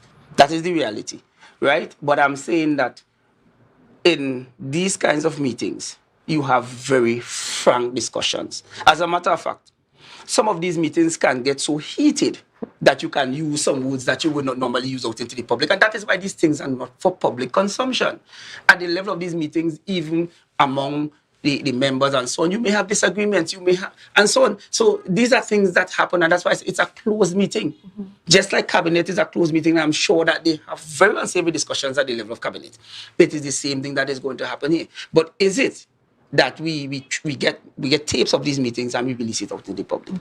I'm saying that there's a moral issue there, because if you're saying that something was illegally done, make it available to the police. But I don't know that you want to have these kinds of recording just because what is the purpose? It's for political gain, and that's what I'm saying. Now, what about the fact that the recording was released on a national radio station instead of, utilizing Tobago media or some other form? Well, and that's what I'm saying. It makes it actually worse, because when you open Pandora's box, because you're shifting what we in Tobago. This is akin to, I remember looking at those Russian movies and espionage and those kinds of things. And really, we in Tobago, we have certain morals that we hold close, and we believe in certain things here. And just the other day, I was speaking to someone who has been in the PNM for a long time, right? Because I talk to a lot of persons who are in PNM. Sometimes we have casual conversations. And the person said to me, he said, they are glad that they're on the way out, because they never thought that we would have reached this point. Now, of course, they're not going to say that in a meeting. They're not going to say that in the public, but they confess that to me, because, persons who are right-thinking persons will look at the situation and see it for what it is. And that's why I keep saying I'm talking to Tobago this morning, because we have to guard against these kinds of things. Is it that no, that is the modus operandi, so we're going to try to find dirt on persons, and that is how we try to do our campaigning and so on? It cannot be. It cannot be, Candice. I mean, that's the reality. I mean, I know that now with social media, there's a lot of debate about what should be released in social media. And I may be considered a dinosaur because I believe that there are certain things that are personal and private to people, and that therefore persons should not be sharing those things and whatever. I personally, whenever unsavory stuff comes to my phone, I delete it. I don't share it, because I don't think that those are things that should be shared, and that they are things that should remain private and confidential. And if it is that it's a matter, as was touted about, that the law is being broken, give it to the police or the authorities. But you are sharing a 8-minute clip of a closed meeting. And I'm saying that if you go throughout this country at all those meetings, whether it's private, whether it's government or whatever, there are frank discussions that take place that are not for public consumption, and that is fact. No one can dispute that. Is this a sign of desperation from the opposition? Well, one of the things that we have realized is that yes, it is, but it is a coordinated effort, because we are seeing some things playing out in this space. For example, let me give an example. The minority leader recently called for the audit report to be made public. That is simply an opportunity. If the chief secretary makes the audit report public, you know what's going to happen. The persons who might be involved and we might be able to take legal action against, you cannot do that. because it's in the public space. We are aware of that. So why it is that they're doing that?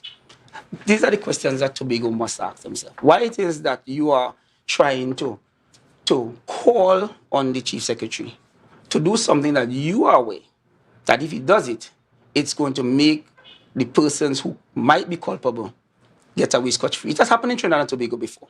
And there's the debate about whether it was deliberately done or not. One of the things I can say is that our administration is trying, we are not focused on any particular individual, but we are focused on good governance. And this is part of good governance.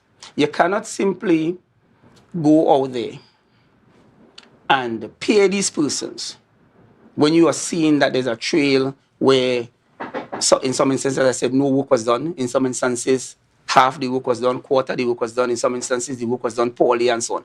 And as a responsible administration, you must conduct an audit before you pay. At no point in time, the chief secretary said he's not going to pay.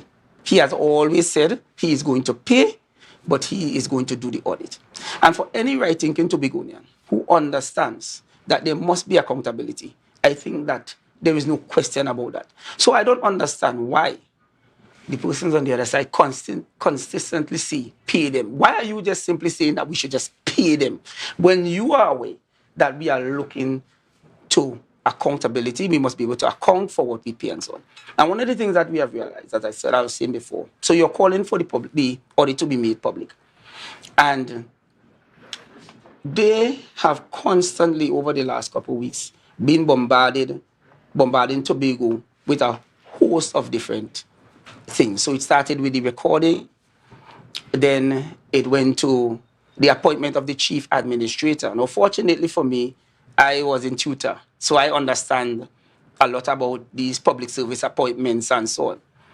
And when I heard the utterances by the Prime Minister, I was shocked.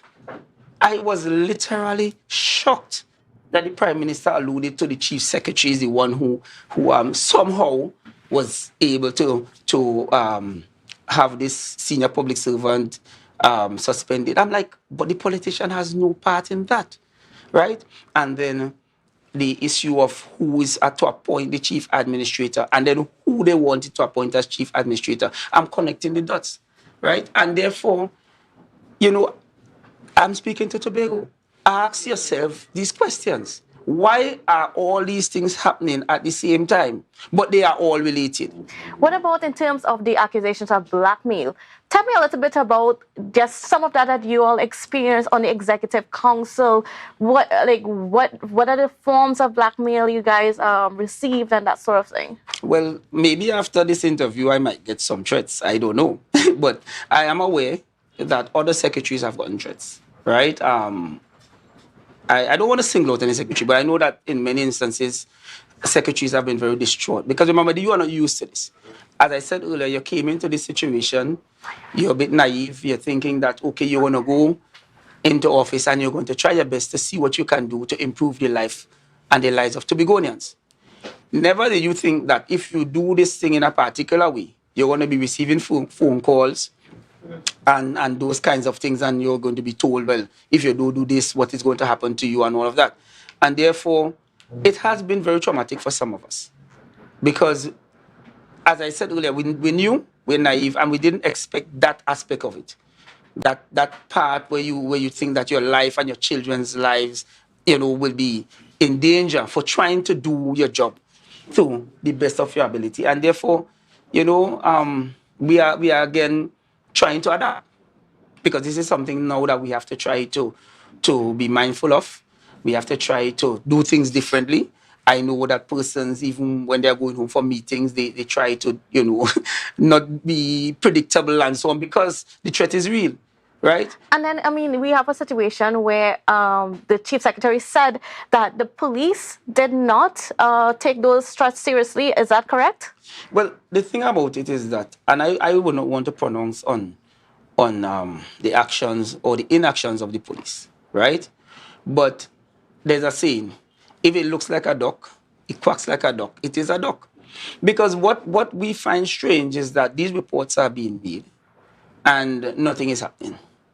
And we know that there is the technology that you can find out who is behind these calls and all of that, but nothing has happened. I know that secretaries have made reports, and based on the last set of discussions that we would have had, nothing has happened.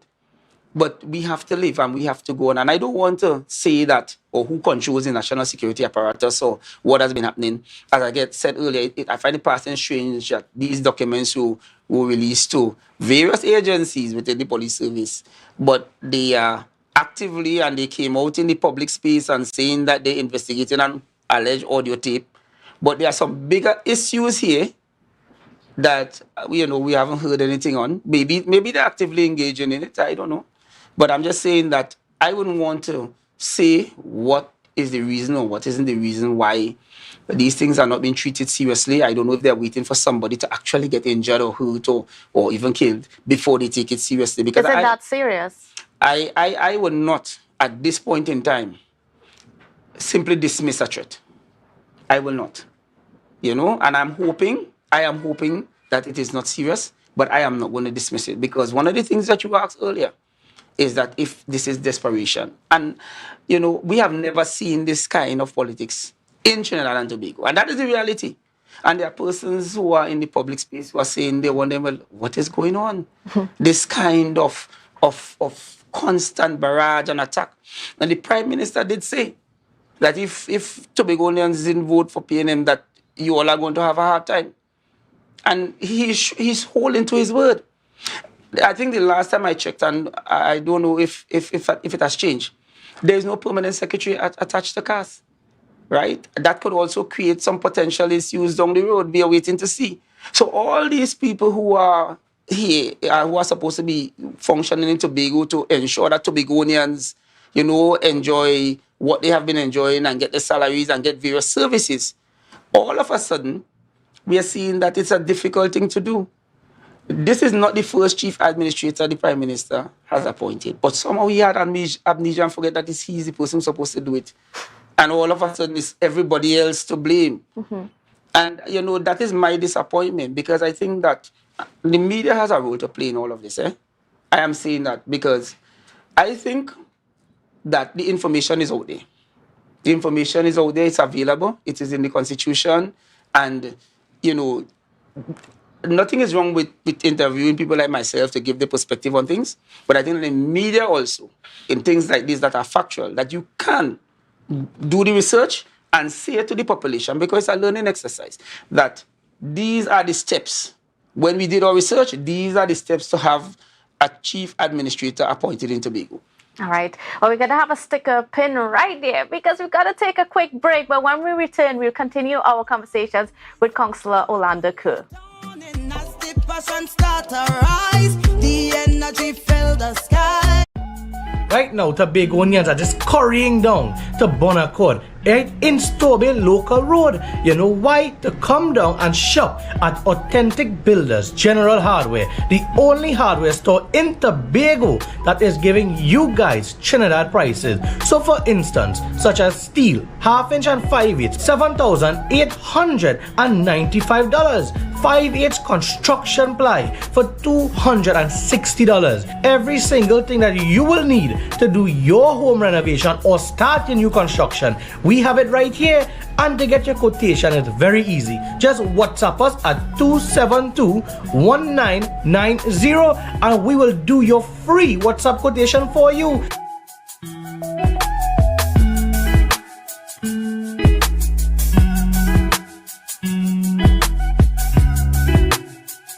Jimmy's Holiday Resorts has 1, 2, and 3 bedroom fully self-contained apartments located at the heart of Crown Point. Minutes walk to the popular beaches, restaurants, bars, and the airport. Enjoy our amazing amenities such as fully equipped apartments, complete with Wi-Fi, AC, TV, and a pool, and a mini-mart on the compound. Call 639-8292 or 8929. Jimmy's Holiday Resorts is your family's home away from home. Everybody only worrying. Never ever worry. Don't mind how things looking hard. I tell them never ever worry. If your life can't get damaged bad. I tell them never ever worry. What I'm saying is true. So just consider, Tatil is always right here for you. I tell them never ever worry, don't mind if life make you sad. I tell them never ever worry, if your house get flooded out real bad. I tell them never ever worry, what I'm saying is true. So just consider, Tatil is always right here for you. I tell them never ever worry, if sickness catch you off guard. I tell them never ever worry, if times fall on you real hard. I tell them never ever worry, what I'm saying is true. So just consider, Tatil will always be here for you. Never worry about a thing. Tatil, where people are people. You know what I mean. It's a different type of thing down there. And we party till we drop down there. With a lot of pretty girls down there. Down in Tobago. Yeah. Hey. Tobago updates. Good morning, Tobago.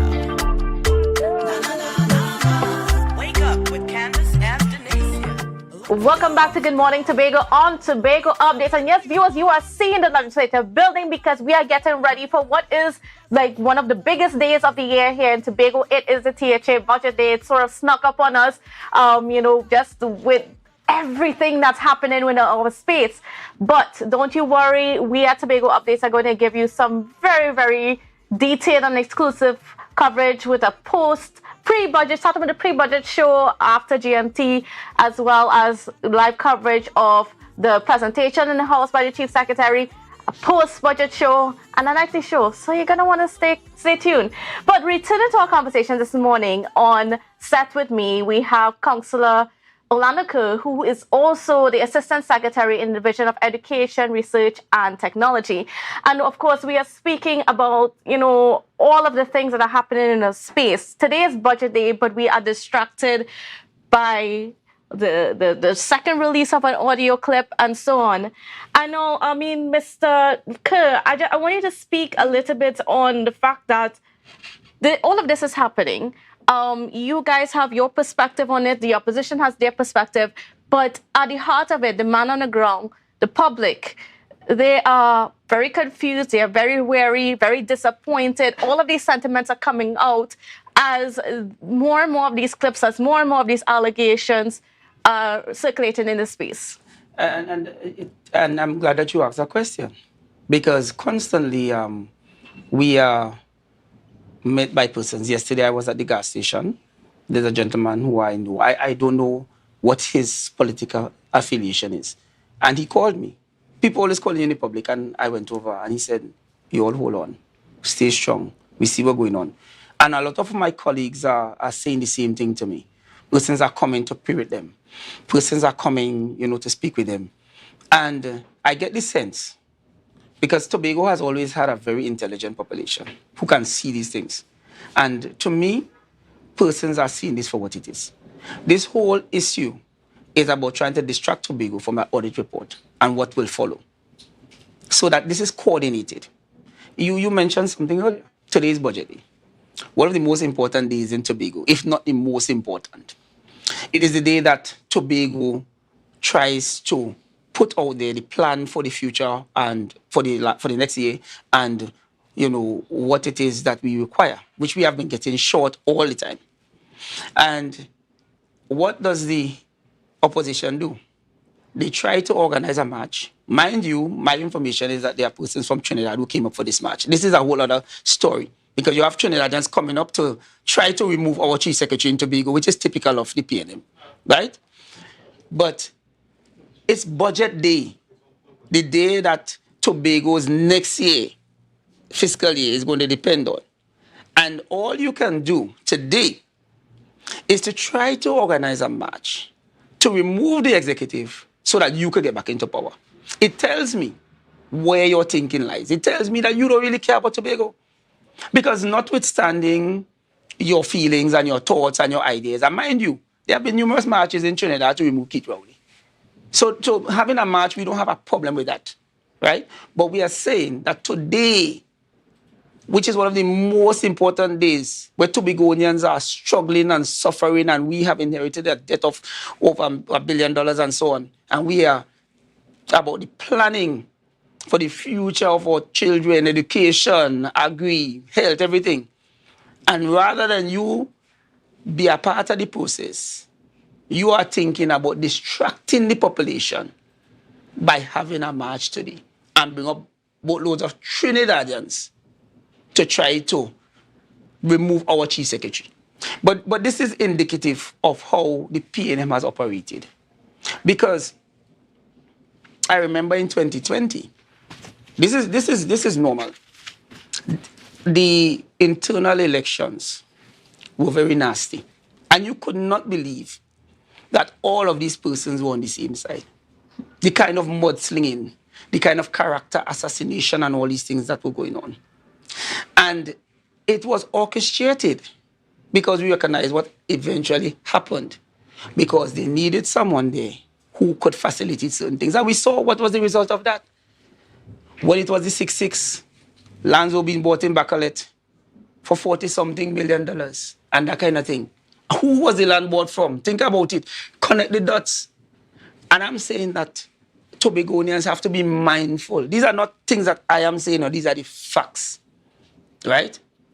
So that Mr. Charles was forcibly removed. Everybody was here, and everybody saw what happened. And they put someone who Trinidad could dictate to. And the reality is this, and this is just my view, that there is no Tobago PNM. The PNM is controlled by what happens in Trinidad. So all of what you are seeing going on right now is well orchestrated, well planned, well timed. It is not by chance that that 8-minute audio came out over the weekend, you know. That was planned because they know that the budget is coming up. Let us throw something else in the mix to create a distraction. And while we're at it, let's put a little flavor into the pot and have a march today as well. Create further distraction so that the media and the persons in Tobago are like, oh my Lord, another thing. And constantly, and might I add, Candice, I'm of the view that it is going to get worse before it gets better. Because these persons will stop at nothing to try to distract Tobago from what has been happening and to try to create chaos, most importantly. Give the average person in Tobago the impression that everything is chaotic and nothing is functioning. But if you examine what has been happening, I remember the last town meeting that we had, and there was a young lady who came and she pleaded and she said, let us stop the politics and let us work together and all of that. But in this scenario, I want Tobago to look to see where the chaos is being created. Who are the aggressors? Who are the ones who constantly try to do things to disrupt what is happening in Tobago? And you're going to get your answer. And that is what is important. I want to also speak to the allegations that your administration has been contracted Trinidadian contractors, specifically from South. And there's an allegation out there that your team is somehow connected with the UNC. Is that true? Okay, you know why I'm laughing, right? I'm going to go back to the Kolkata ship. And if I say that, I don't even think that I need to expound on that. Because one of the things that the PNM does very well, I don't know if they're saying very well, because I think persons are getting wise now. They use tried and tested things that succeeded to try to, again, dissuade and distract the population from the real issues. And we know what happened when that statement was made. Because persons in Tobago do not like when other external parties are interfering. So that, of course, they're going to allude to that. They're going to try to say, well, you know, the TPP now is aligned to the UNC. But in a situation where there is sensationalism, and this, the chief responded by making certain statements and so on. As the opposition in Trinidad, you're going to take that up. So I don't know that that is because they are aligned to us, or as with everything else, whenever there are opportunities for the opposition to say certain things about the ruling party, they will, right? So, it is really unfortunate, I should say, that they continue to play this race card. And again, the same thing that you asked about, the contractor from South, it says something in the person's mind in Tobago. They think about somebody from South as being not Negro.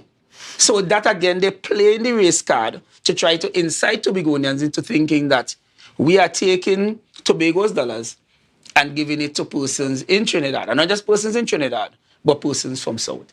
But even though some of those contracts are large sums of money, we had some information published in one of the daily newspapers yesterday with just a breakdown of the contracts. And we're seeing where the large contracts are given to Trinidad-based contractors, not Tobago-based contractors.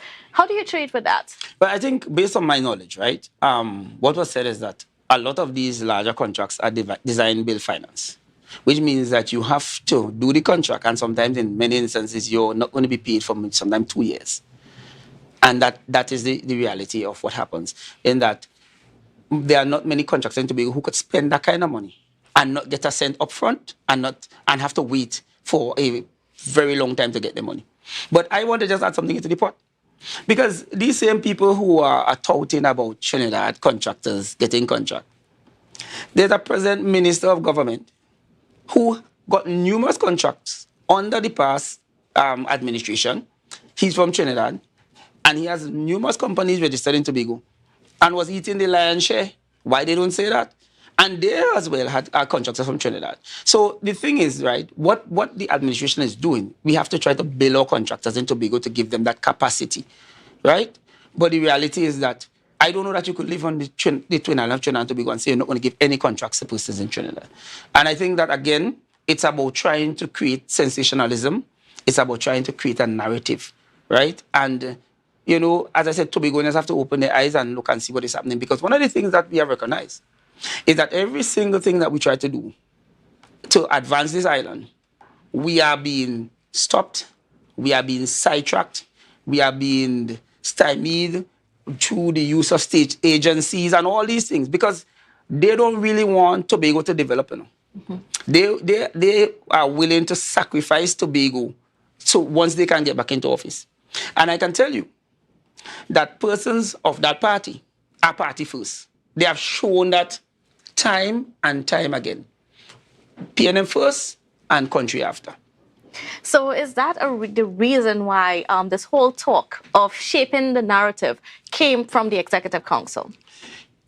I think that one of the things that has to happen is this, and I think anybody can appreciate this. When you're a secretary or the chief secretary, you simply do not have the time to respond to a lot of things. And that any political party must have a vehicle to put the information out there. The word propaganda, a lot of persons look at it as a negative word. It isn't a negative word. It is simply putting information in the public space. And that what are the things that I've recognized, and persons are not talking about this.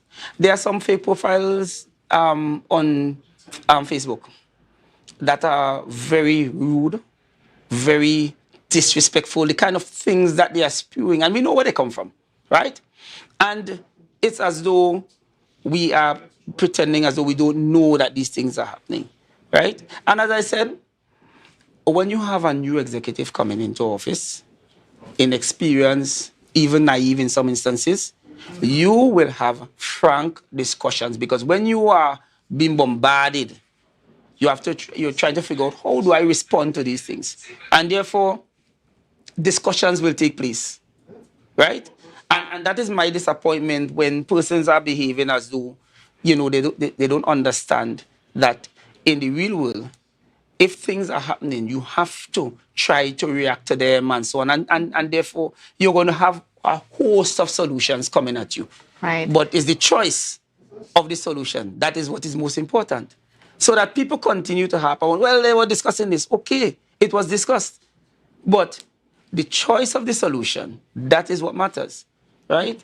And that's where we're going to have to leave our conversation, Mr. Kirby, because we are out of time this morning for our program. But before we go, viewers, today is a big day in Tobago. Today is budget day. And while we were not able to really have much discussions about the lead up to the budget day, we are going to have a whole lot of discussions today. So Right after GMT is concluded, we are going to get into the pre-budget discussions that will be hosted by political scientist Dr. Shane Mohammed, as well as we're going to have the live coverage of the budget presentation. And after the budget presentation, Dr. Shane Mohammed is going to be with us again to host a post-budget discussion. And then tonight, there's going to be more discussions as we dive into what the Chief Secretary is going to present today as he presents the fiscal statements for the year 2023 to 2024, and hopefully, be able to get all that he wants on his wish list. So viewers, I want to thank you so much for being with us. Remember to stay tuned to Tobago Updates. And of course, don't forget the news at 6:30 p.m. So we'll be bringing to you all the details throughout the day. You want to stay connected. And you know what's the best way to stay connected? You got to get Amplia and tune in to channel 102 on Amplia, where you can see all our content 24/7. So you don't just have to go on social media, although we like you coming on social media and giving your comments and so on. But please go and get Amplia. Make sure you get connected so you can see us. You can see the reruns of the programs and so on. And you can get all the information as we continue to bring you the best coverage right here in Tobago. So thank you for joining us, and we will see you again very shortly. Tobago Updates. Good morning, Tobago.